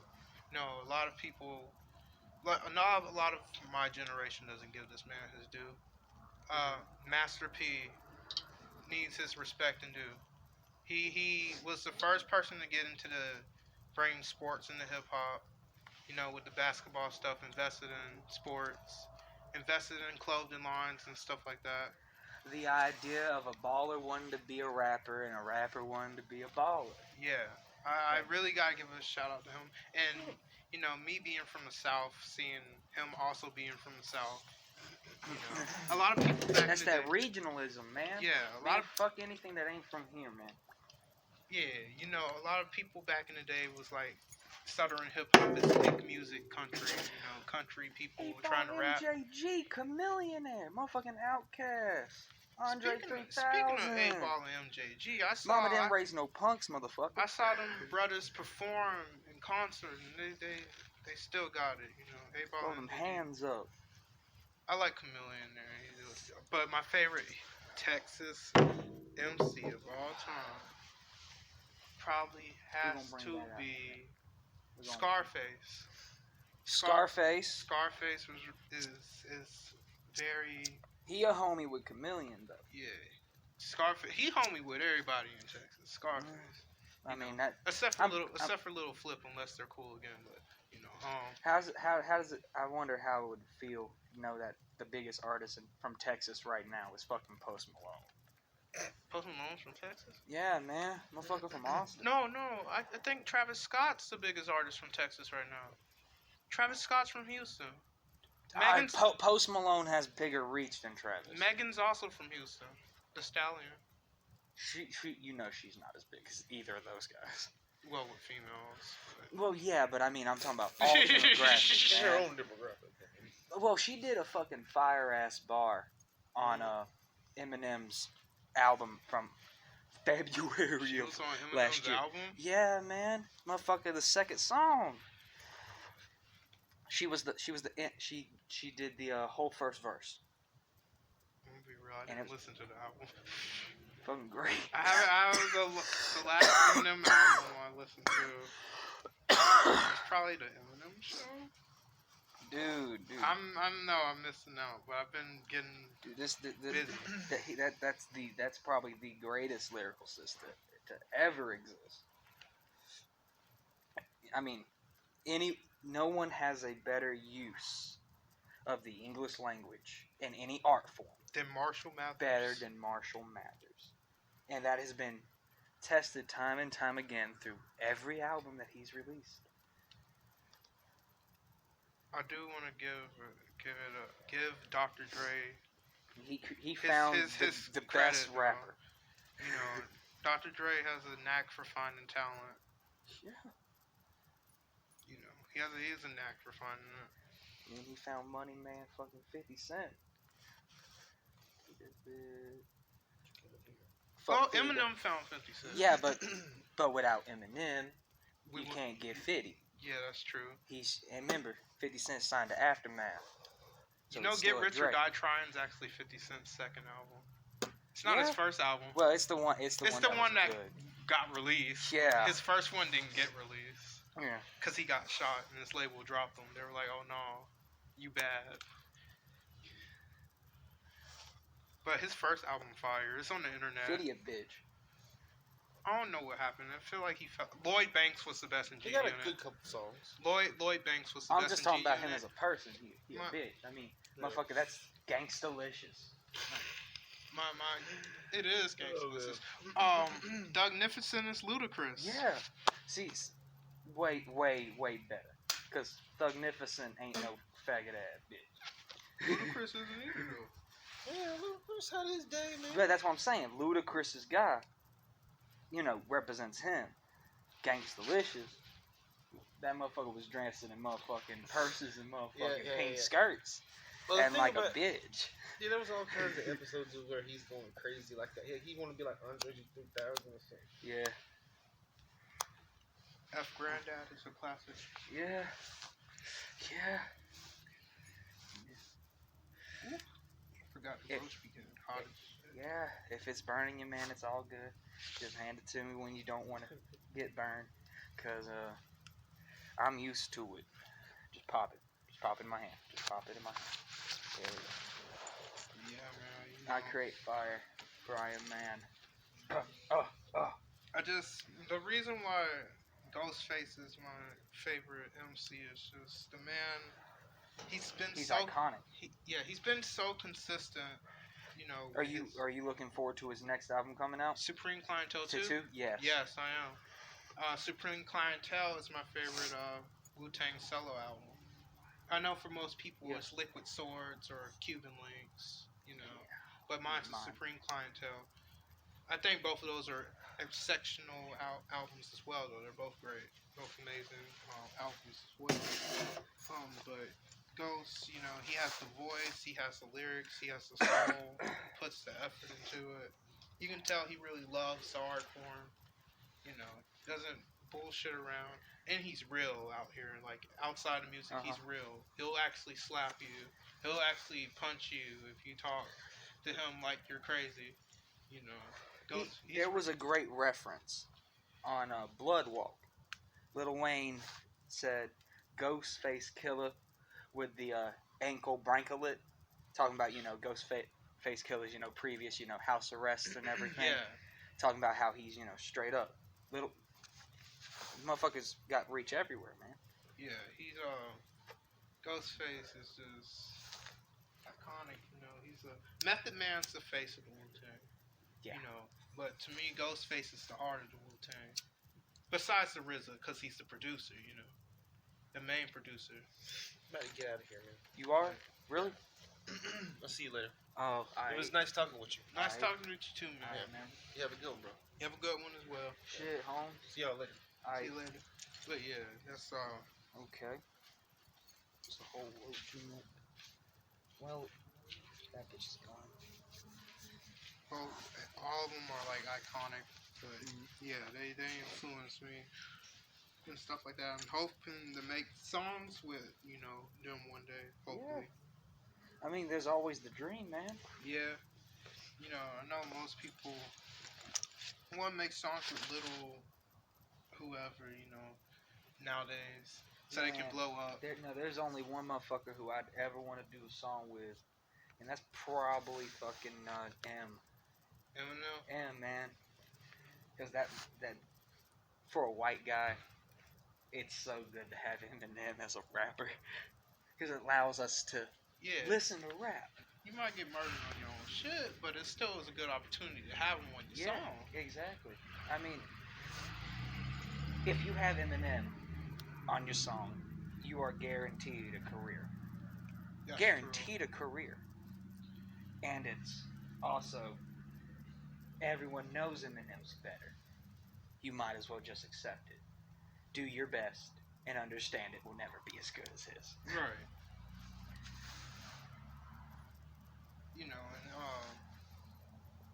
And Eminem, he's his actual two favorite MCs are Redman and Master Ace. And Redman is one of my favorite rappers as well. Him and Eminem have a song together. If you never heard that, you should listen to it. Pretty good. Yeah. It's their styles actually mesh well together. And I feel like if they had made a whole album together, I feel like that shit would have been really, huge as hell. 'Cause, both of them can rap good. Both of them got good humor. Yeah. Both of them are clever with the bars. I feel like if you only have one really good feature, and like with one other person, but you have multiple features with certain people, that's immediately there's a different type of culture.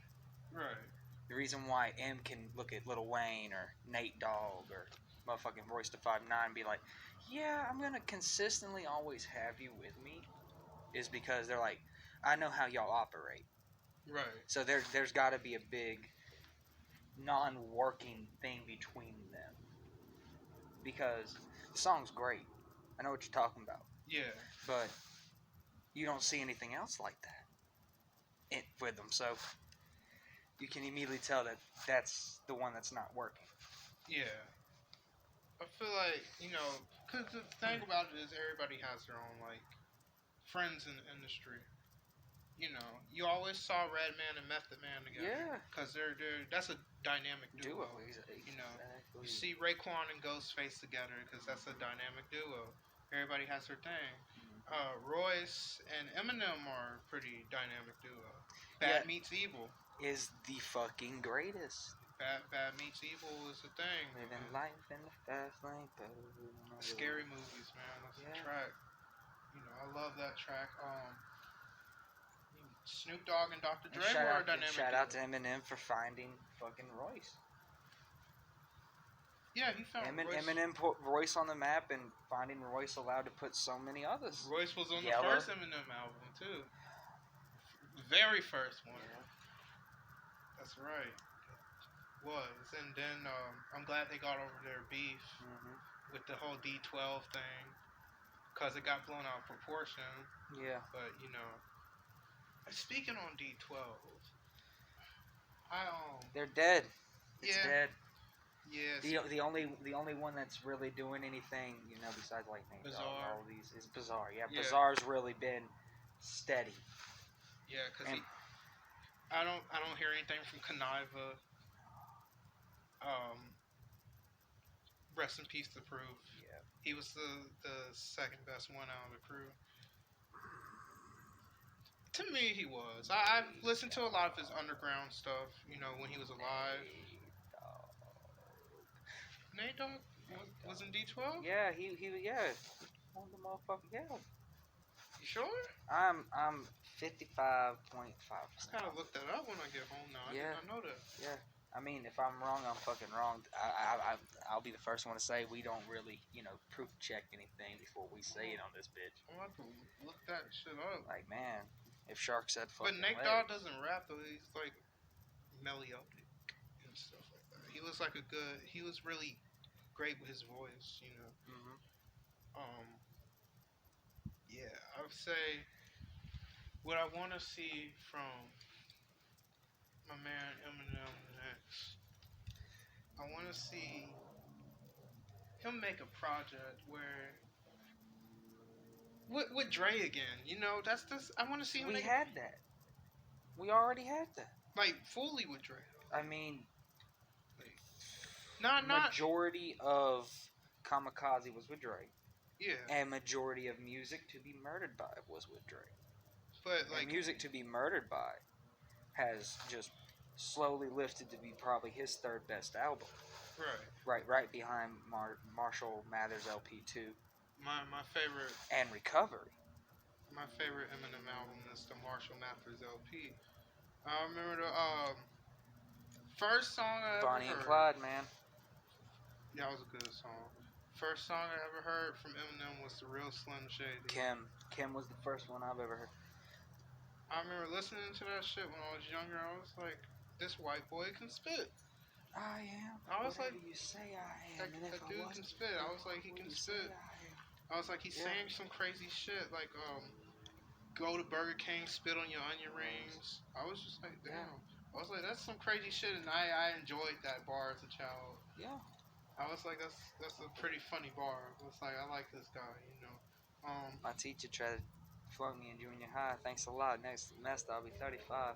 My name is. Yeah, my Yeah. name is. I mean that was his.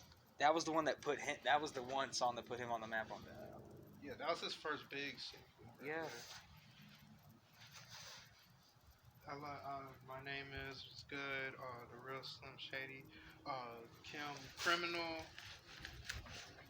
Criminal. Yeah. I like that song. Bitch, I'ma kill you. You don't wanna fuck with me. Yeah, Kill You. Yeah, that was the Kill song. You. Kill You was good. I like the whole album, man. You know. Had the serial killer right under the cereal. There we go again. I'm right out of my mind, out of yours, medicine. I mean, yeah. Eminem, you know, pretty.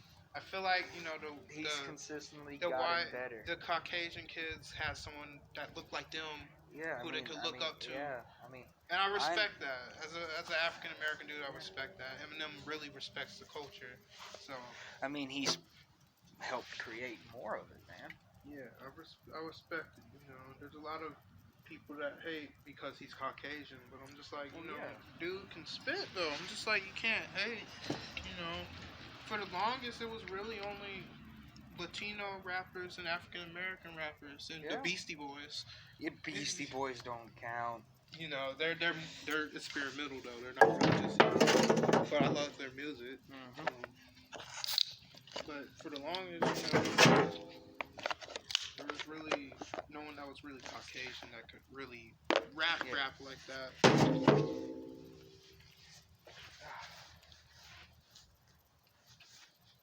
You know, that's why. Well, I take that back. Everlast. Everlast could rap. Yeah. Everlast was pretty good. But even he was more experimental too, because he was like doing rock and stuff like that as well. And him and Eminem had their little beef too. All the Caucasian rappers were mad at Eminem when he came out. Well, yeah, because he was the only one that could actually do it. Yeah, but the thing was, Everlast shouldn't have been mad because he was a platinum selling artist at the time Eminem came out. So I'm just like, dude, you have your money. But I mean, being a platinum selling artist has really lost its value nowadays. I mean, even back then, it was starting to lose its like. Nickelback with one album was fucking quadruple platinum. Was that the one with "This Is How You Remind Me"? Yes. Figured. The song still gets overplayed. Dark Horses. Dark Horses was the album that went quadruple platinum. The one that had a Rockstar went triple platinum. I mean, Nickelback is the highest award-winning band when it comes to record sales. And people still shit on them. And people still shit on them because they suck. I mean, I love Nickelback, but I know they suck because every song sounds the same. They do suck. But their music's catchy. Photograph. Every time I do it makes me laugh. I mean, come on, man. The music's catchy though. That's why people like it. It's culture. It's ingrained shitty rock. But white people will always listen to random shitty rock because it's like it reminds us of the good rock. And it allows us to listen to something modern, so we listen to it more. That's the reason why I always catch myself listening to more Toxicity than I do fucking Led Zeppelin. Yeah. Because of the sound. It's more modern, it's different. Word, yeah. Yeah. So I feel like that's the same thing with other cultures in music. Yeah. I like I like a so lot. So Eminem gives me an access into that culture. Right. Like Lenny Kravitz, man. Lenny fucking Kravitz. That's one of the greatest fucking rock and roll legends of all time. Jimi Hendrix. I mean, motherfucking Louis Armstrong, motherfucking blues. Blues created motherfucking rock and roll. Yeah, it did. Yeah, blues. Michael Jackson, early on, he had rock elements. Early on. He had a good voice, you know. Despite the allegations towards him, Michael Jackson was good. Michael Jackson's in hell. Rest in peace. But, he had good music. Yeah. He did have good music. You know, there's a lot of, even though there's a lot of African American artists that in hip hop, you know, there's a lot of people I actually can't relate to, even despite the fact that we're African American. I just can't relate to them at all. A lot of these new rappers talking about popping Molly Zans, coloring their hair, their dreads, and shit like that. Yeah, I don't relate to that. Yeah. I mean, there's nothing wrong with dyeing your hair. That's cool and all, you know. But it's like an appropriate ritual for white people. Yeah. White people dye their hair, anything, man. I mean, I dyed my hair blonde just because someone fucking told me to do it. Yeah. That shit was crazy. I date girls that dye their hair because they have emotional problems. I date girls that dye their hair too. That because they have emotional problems. Oh no. I don't do that anymore. I mean, that's how you get hurt. Nah, dog, nah, not if you take care of. Okay. You slap them. You gotta slap them sometimes. Just gotta. Nah, you already know the ones that got their hair dyed are the ones that want to be slapped. You're right. Yeah. Okay. We're gonna do a couple quick speed questions because I did a shitty ass job as a host. Okay. You're good. Okay. Like we talked before about your 5 favorite rappers. Yeah. You said that Method Man. No, Ghostface Killah was the first one. Yeah. And then it was Nas. My third one was Cormega. Yeah. Everyone after Nas was non-existent. Gotcha. Yeah, people that, but y'all do need to check them out. I mean, I'll look into them. Cormega, I would say, if you want a dude that was as raw as Nas, but didn't get the respect he deserves Mm-hmm. in the mainstream, check out. Cormega was actually blackballed by the industry. That's why. Okay. But he came back by starting an independent label, Yeah. so he could have been bigger. Okay. A lot of people know Corrupt, but he's done a lot of crazy ass antics now, so people try not to pay him attention. Mm-hmm. And Dell's always been underground, so. Yeah. But him being Ice Cube's cousin means y'all should check him out. Okay. But yeah, those are my top 5. Okay. Who would you say out of all those artists, or say more, do you listen to? What's your most played music? Ghostface. Ghostface? Yeah. Is there a particular song that you always got to listen to? One off of Supreme Clientele, the song One. Okay.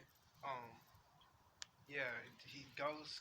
That song stood out to me because his flow switches, what he was saying, his slang. New York people, they have their own slangs.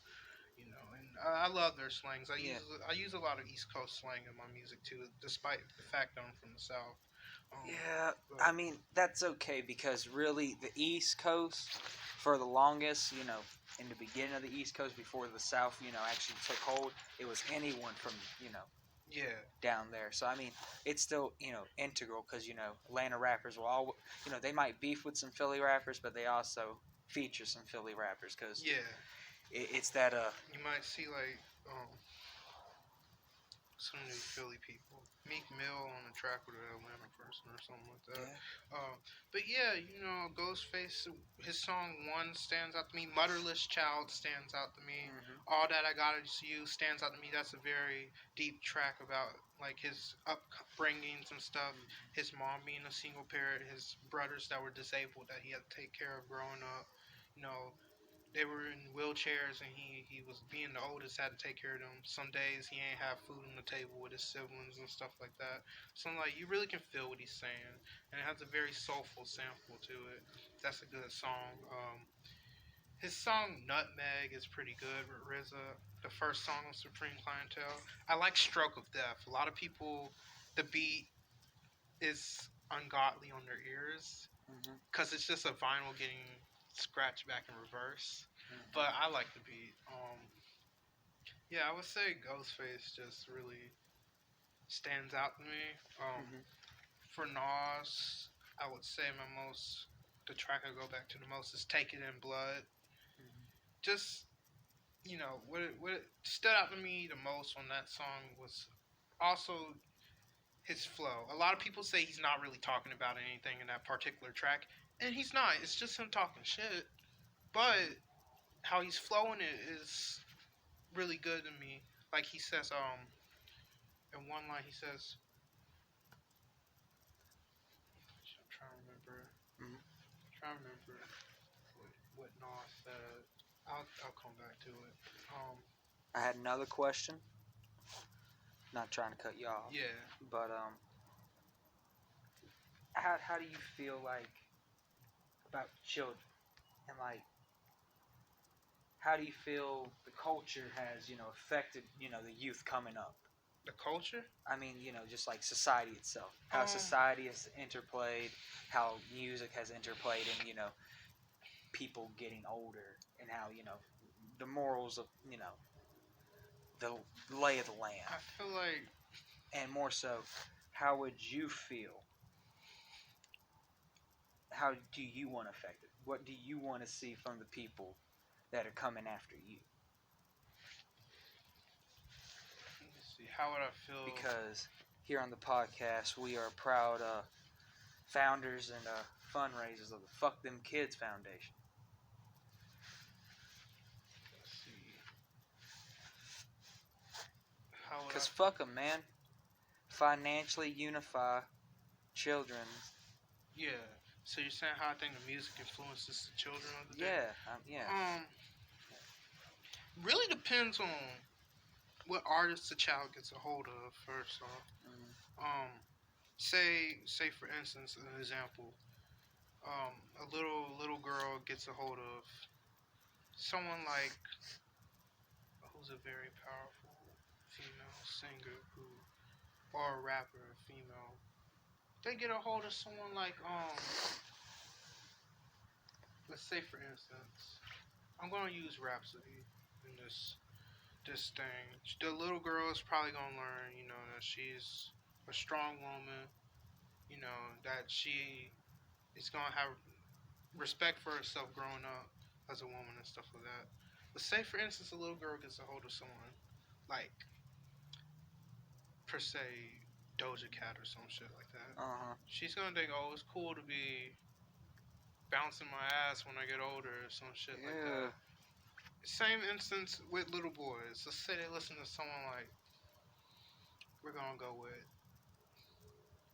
We use an artist I haven't talked about tonight.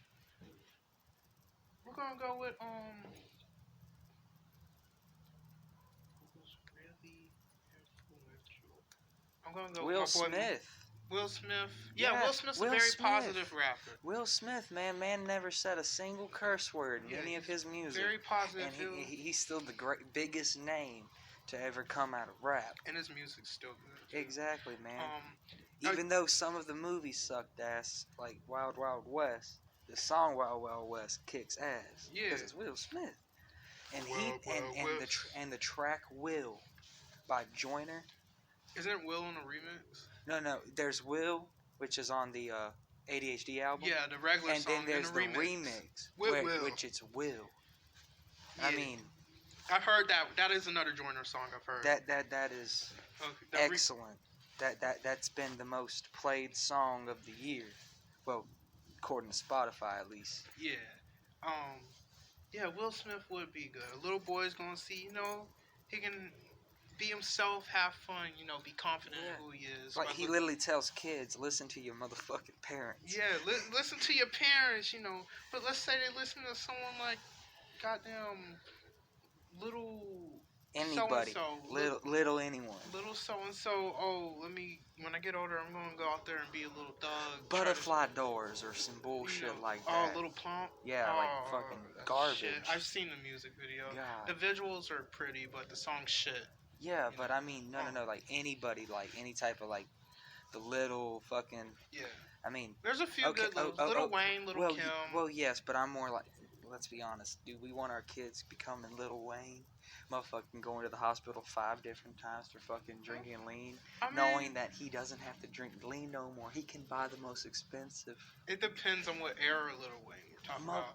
Motherfucker's still drinking fucking. He's still drinking the syrup. If my kid wants to be like Wayne when he was probably like 17 or 18 and just rapping as a kid, I'd be fine with that. But adult Wayne, motherfucking no. Little 17-year-old Little Wayne was still sipping on the lean. He was fucking bitches too. I wouldn't have no problem with my son fucking bitches though. I mean, no 18. Yeah, but I mean like that's still like he still successful. Yeah. But I mean, the perception of it seems real, like, I don't want my kid to listen to Eminem until he's old enough to comprehend that everything. Eminem doesn't even like his daughter listening to him, though. He doesn't curse around his children. He doesn't. For someone who said more curse words in one song than the most said in one movie in a song. Well, that's because he's a good parent. Well, yeah, exactly. That's what I'm saying. He's a very. How do you feel like music should, in some play, try and keep a sense of guidance in the songs for the children? For the children, most definitely. Well, I mean, it is hard to do that when the music that we're making is for adults. In some of my songs, I don't even curse. Some of my songs, I stay away from curse words. I'm just like, I'm gonna rap this without cursing. Most of my songs I do use the N word a lot though. That's probably my favorite word. That's why. Yeah. Other than that, some songs I don't curse at all. Actually, I'm just like, I don't need to curse in every song. Yeah. Because I can use my vocabulary in a bigger way. The vernacular, my boy. Method Man doesn't curse anymore in his raps. He said he quit all that, and I've heard some of his new stuff. He actually doesn't. So I'm just like, he still got it. I'm just like, so you know. So I respect him for that, though. You know, you gotta watch what your children listen to. And I get, you know, Haley's a grown woman, Yeah. but he still doesn't want her. Who could catch the dick? Damn it. Damn. She did be looking I'm a good. very honest motherfucker on here. That's fine. There hasn't been an episode where I ain't said I'm going to think about fucking a bitch. Yeah. Like Amy Lee's my wife, singer of Evanescence. Amy Lee, that's my wife. She'd catch it any day of the week, twice on Thursday. Don't know why Thursday. Could be every day. Thursday Why be not the best Wednesday? day. That's like hump day. That's regulatory hump day. I'm a rebel. But yeah, I think what we need to. My thing is, if I had kids, when my music gets big, I'm probably not gonna let them listen to the tracks where daddy's saying the N word on almost every like part of the song. You know, Yeah. they're gonna be like, what does that mean? I'm have to explain that. And, you know, I don't feel like doing all that. So Yeah. you know, definitely. It's always a bad conversation. You know, and I know that's always been a funny thing to me about Wu-Tang is for the children, but they be cussing like some motherfuckers That's on their why songs. it's for the children. You know, they be talking about chopping off heads and you know shit like this in their songs. It's for the children. You know, that's always got me. I would let my kids listen to Wu-Tang to get the culture, but they're gonna have to listen to like the edited versions. Yeah. You know, the censored version. Yeah. But yeah, that's how I feel. You know, definitely need to educate the children more. You know, I don't want my kids when I have them. I do plan on having my own one day. I don't want them looking up to some dude that's gonna be sipping on lean. You know, taking Xanny bars. You know, talking about how many bitches he's bagged in a week. You know, all that Hey stuff. man, but sometimes it's okay to talk about the 3-peat. The you know, talking about how many women you get. You know, that's the 3-peat special. Yeah, I feel like 3 hoes this actually, week. my I don't do no old hoes. my favorite, you know, those type Shout of out to Travis Scott once again. those type of songs were some of my favorites growing up. They still are. I was listening to a song about being a pimp before I came here. I'm just like, I like songs like that. I feel like it's not really degrading women because women listen to those songs too. Yeah. Knowing damn well what they're listening to. So I mean, if they really think it's degrading, they would stop listening to it. But they know damn well what they're listening to, so yeah, that's how I feel about it. Anyway, but yeah, that's my whole take on it. Okay. Now, for the audience that we have listening, let's talk about your older projects, because anything can be listened to by anybody. Yeah. So just talk about it, like sell yourself as somebody. Like my older projects? Yeah. Like that I made before, like I started using Professional Studio. I mean, it's all about because if someone's gonna listen to your new stuff, they're gonna look at your old stuff. Oh yeah, that is true. I would say a good start off would be Peaches, which I recorded last December. Contra was a good song on Peaches. Cortana? Yeah, Cortana, yeah. Intergalactic Artificial Intelligence X Factor, load up the battle drone, engage the next chapter. Crystallize in a cryogenic stasis, all around me are digitalized faces. I like that song. Yeah. Cortana was very good. That whole project was really good. It was like my comeback. Toadstyle was, like I said, best song in That was the single too off the album. Toadstyle was the main single. You know, and actually, I when I was reciting Toadstyle, getting the lyrics right to go and record it, I went into a forest area to recite that. I had to get myself into the mode. You know, go be in my deep thoughts to do that. So there's Peaches, and then there's Polyphonic, which I recorded earlier this year in May, and that's a collaboration album between me and my producer Def, which is also very good. And the next one's Southern Wordsmith. But if you want to go before Peaches, there is my older SoundCloud, which is just the Mighty Ambassador. and there's Krysalis, the Mighty Ambassador, my new one, but the Mighty Ambassador is my old one, and I have Killers and Millionaires. The whole point of that album was to make like a Southern type rap album. Since I'm from the South, I was like, let me try the Southern thing. Um, it was a pretty decent project, but I think my favorite out of the older ones, as I was explaining earlier, is Unprocessed Thoughts, because that one was just like, I was talking about all sorts of evil stuff on that, like killing people, chopping up bodies. There's songs where like just where I just go crazy on there. I just say all sorts of shit, with no filter on my mouth. That would kind of like terrorize a soccer mom or something like that if she heard the shit. Shh, shut your head, go to sleep. Don't worry about the hole. I'm just gonna bury you 6 feet deep. Yeah. Like, just telling them something Stuff like that. like Little that. lullaby. As I close your eyes, slit your throat, goodbye. Come on. That's some good shit. Yeah. So, yeah, all that stuff.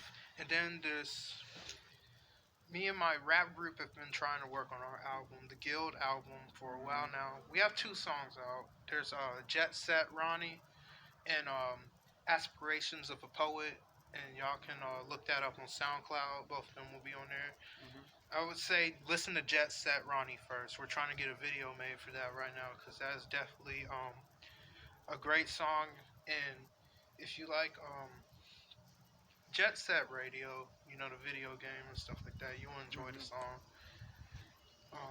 But yeah, been working, been grinding, and the single I have coming out after I release Southern Wordsmith is going to be the first single off the next album next year, All Kings Wear Crowns. Yep. And why I call it All Kings Wear Crowns is because I see myself as a king, and my crown will never fall off.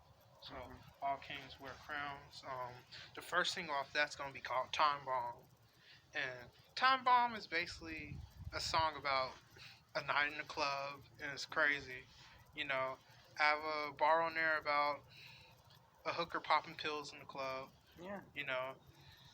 And she fucked around and almost got killed in the club. Shit gets real in the club. You already know the deal in the club. Stuff like that. I talk about signing a deal in the club while all this crazy shit's going on. Taking someone's girlfriend from them in the club and making him watch me boner. Stuff like that. So a lot of cool stuff I say on that.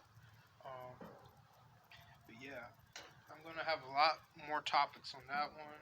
I'm gonna try to get some good features on there. Like I said, I have Teddy Andreas on there on the song Armageddon, and his verse is just crazy. This dude can really spit. I'm glad to have someone that's worked with big names, like Freddie Gibbs, Shaw Money, XL, the dude who worked with 50 Cent, stuff like that on my album. It's crazy. That shows reach. And that allows you to further network inside, man. Yeah. Speaking of that's the whole plan about doing all of this, man. Right. It's all about networking. Networking. Speaking of that, my man Daziki, he has a song with Little B. Okay. The bass god. Yeah. Little B, the bass god, called Let the River Flow. That's also on the merchandise website. He's selling shirts to promote that single, Let the River Flow. He's been, him and Little B been talking. I said, links. You know what? I'll figure it out. Links will be down somewhere. They can just hit me up. Yeah. They can. Yeah. For the people. Where can they find you at, my brother? Y'all can look me up on Krysalis, the Mighty Ambassador on Facebook, or my personal Facebook, which is Kenneth Henderson. You'll see me with my tilted hat back on that. But yeah, you can just hit me up on there, and I'll let you all know what you need to know. But yeah, right now we're just trying to get everything situated, try to get some performances done.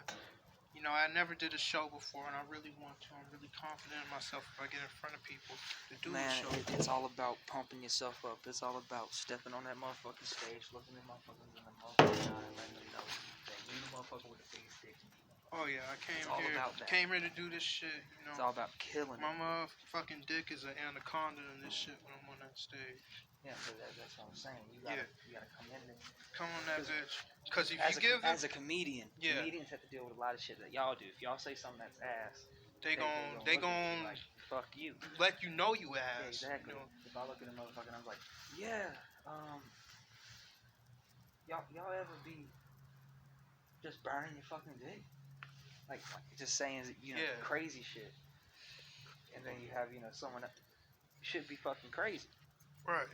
My, So like, my most important thing is recite your lyrics before you perform. Know your lyrics by heart. You don't want to. I think that's a lot easier. I think it depends on how your mind state works. For me, with my because I have ADHD and stuff like that. well, yeah, man, suffer too, man. I'm not going to even lie about that or shy away from that because we keep it real on this podcast. Yeah, that's right. That's right.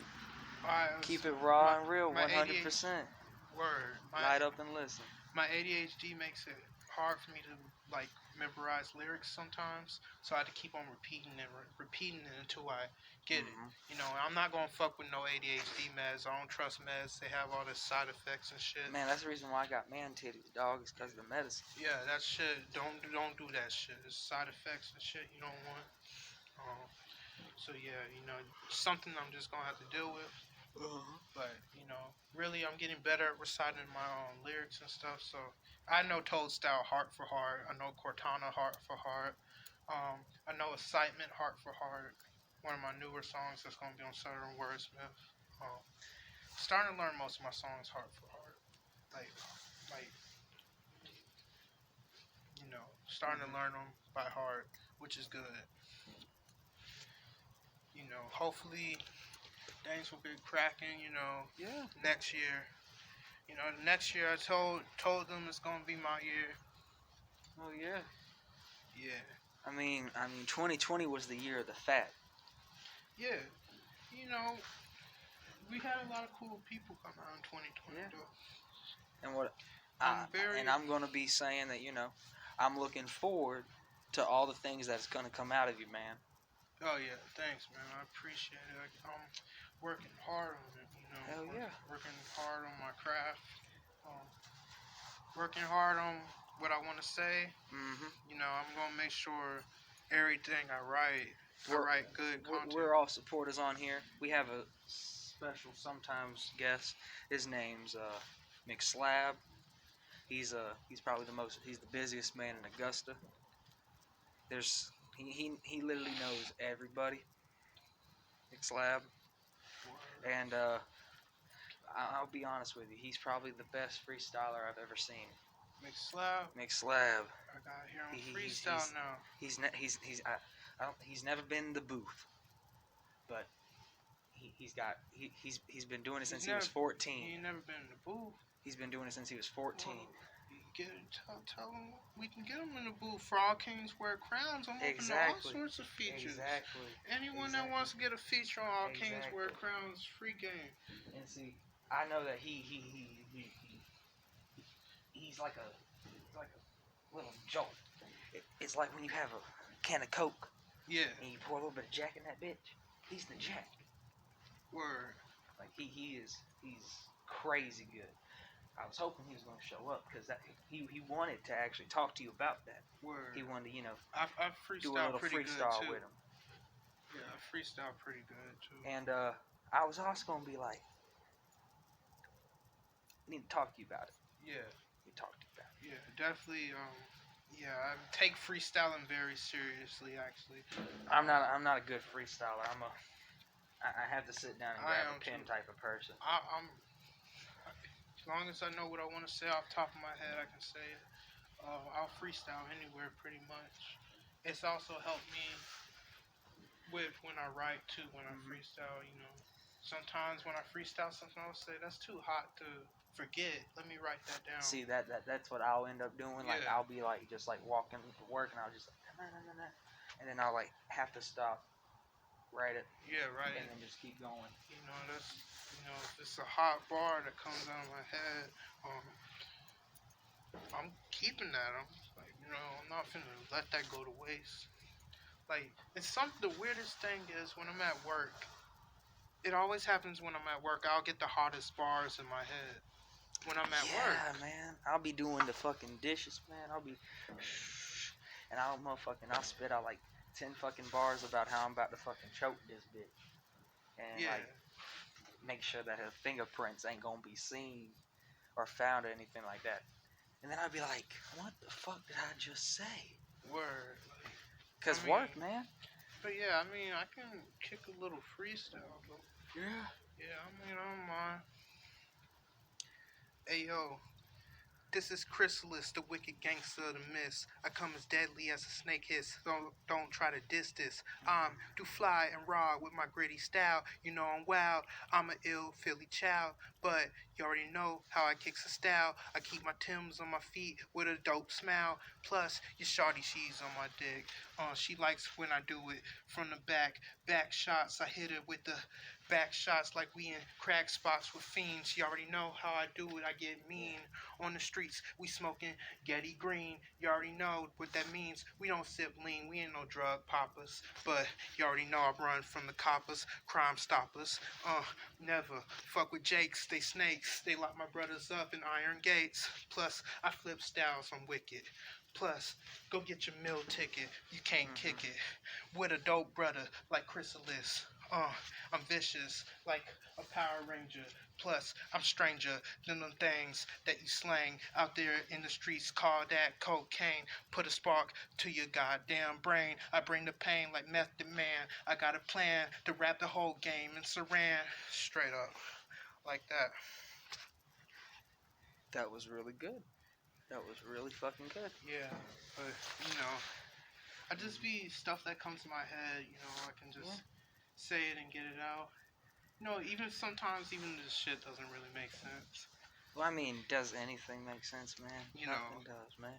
But we wake up in the daytime and we go to sleep at the nighttime. But then there's some people who go to sleep in the daytime and go to bed and wake up in nighttime. I mean, shit don't make sense. It's all about perspective of reality, man. Yeah. It's all like everything is both real and fake. Right. It's like everything. It feels like sometimes I don't have no concept of time. Mm-hmm. Yeah, I'm like that too. I feel like everything just the clock feels like. And as someone who's a little bit older than you, my brother, I will say that it keeps getting faster. Everything keeps getting faster, man. Oh yeah. No. Last time I remember, I can't remember it now. That was 3 weeks ago. Whatever it was 3 weeks ago. And it felt like yesterday. Yeah. It used to never be like that. Time gets faster. By the time you're already here, because I woke up 2 months ago and it was March. Now it's December. Time keeps getting faster, man. You need to keep away from it. Yeah. That shit's crazy. Yeah, my thing is I'm not gonna let I'm not finna let my time go to waste, Yeah, that's what I'm saying. Don't let it. Out of it. Yeah. You don't want to waste your life, doing nothing, Yeah. I've seen a lot of people who were doing nothing at my age and they're like 40, 50 years old, Yeah. and they regret the decisions, Yeah. Either still living with their parents or on the street corners, Mm-hmm. And it's sad to see that, Heck, there's people that we grew up with that are already there, man. Yeah, or they're dead. Yeah. It's all about, we gotta keep our minds I right. lost one of my homeboys this year. Rest in peace to my man Cody. Mm-hmm. Lost him, and then my friend, he lost his brother. Good dude. Mm-hmm. Both our friends. We both Yeah. know him. Man, my heart goes out to Sabian, man. Yeah, That's man. my boy. That motherfucker might be retarded, but that's my boy. Yeah, he do be doing some dumb shit, but we love him though, man. Motherfucking Eddie looking ass motherfucker. But yeah, a lot of people have been passing away this year. And I'm just glad I'm still here at least. Yeah, man. You know, could have been me. You know. Yeah. Think about that. Could have been me. It's all about just getting to the next day. Yeah. It's all about, nobody wants to just up and die, Everybody wants to go home, go to sleep, go to work, go back home, wake up the next day. Yeah. You know. Motherfuckers want to keep living life. Yeah. That's what I'm saying. Never let it pass you by. Right. That's what I'm saying. A lot of these artists are dying. That's too. why I think, you keeping on top of that shit's really good, man. Yeah. And a lot of these artists are dying too out here. As you stated earlier, the label doesn't give a fuck. Exactly. The label don't give a fuck. When they the artist dies, they take their money. Exactly, man. The labels don't give a fuck. They just want to make a buck. They really just trick these young folks and sign them, knowing they're not gonna read the goddamn contract. Because in the end of it, anyone who doesn't have money, if a lot of money is given to them, they're gonna take it. They see that $1 million and they're like, oh shit. Don't tell me I wouldn't. I mean, I don't give a fuck how does it make it look. I get a lawyer first. Nope. I don't give a fuck what it says. I'll look over it myself. I'll give me 1 week. I'll look over it. And I'll be like just like that. I'll be like, give me 1 week, and I will save it.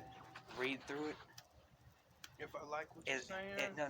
As long as my personal actions outside of the public. Yeah. And as long as I don't say anything like this, I get to keep my money. And I get this much money. Hell yeah. Right. And then I use all of that money to buy myself out of that contract. Right. Later on. Also, the other thing is, you gotta tell them let you keep your creative freedom. Yes. Because some labels. Do you need creative freedom? At first. Me, At yes. First, me, no. I'm gonna be honest with me. I do. You know how directors normally get their dues? It's not through creating some wonderful masterpiece and finally getting it on the screen. It's through fucking producing and directing bullshit after bullshit after bullshit constantly. Right. I mean, you're gonna have to direct stage play for at least 5 years back in the day, before you could even be considered as like an assistant director on a movie. And so it's all about, you gotta be good at your shit. Yeah. I mean, my thing about it, what I mean with that is more like, the label can tell me what I like. At first, they can give me a subject matter I need to write about. Yeah, I'm cool with that. Well, I mean, I'm cool with that, but for me, they're gonna personally tell you gotta make sure that you don't say this. Yeah, I'm cool with that. You can't say this. But I don't want the beat to be whack. That's well that. Yeah, if they let me pick the producer I want, then I'm cool with that. Sometimes that don't work. Sometimes that company's gonna have to use the producer that they have. But they also can get him to make a beat, tailor a beat for you too. Yeah, normally they do sometimes diversify with their artists, but I mean, sometimes you gotta make some cookie cutters, so then you can make your cake. Yeah. Bake some chocolate chip cookies and then go make a cake. Yeah, that's true. Well, brother, I will say that it was a pleasure having you on the podcast. Oh yeah, it was a pleasure coming out. And once again, shout out to Krysalis, the Mighty Ambassador. Word. You can hit him up on Facebook. You can hit him up on Instagram. I need to make a Twitter. I ain't got one. Shit, I know, right? I gotta make one for this too. I got an Instagram, but I don't use it. Oh yeah, I use mine. Yeah, he's got Instagram. I know his music's on Spotify. Yeah. Spotify, Check him out on SoundCloud, Spotify, Apple SoundCloud. Music, Pandora, all that. It's on everything. Shout out to the Guild. The Guild, yes sir. The Guild, most definitely. We got stuff coming for y'all. And his new album drops December 26th, Southern Wordsmith. You gotta go check it out. Most definitely. If you don't check it out, then you're missing out. Exactly, And if you're man. missing out, you gotta get out. That's how I see it. Exactly. I will say, it was a pleasure, dog. Pleasure kicking it with you all here. Of course, man. Well, this was the Nightshift Podcast with your host, Danny, Scott, Sean, and your boy, McSlab. Good night, and fuck Taco Bell. Fuck that.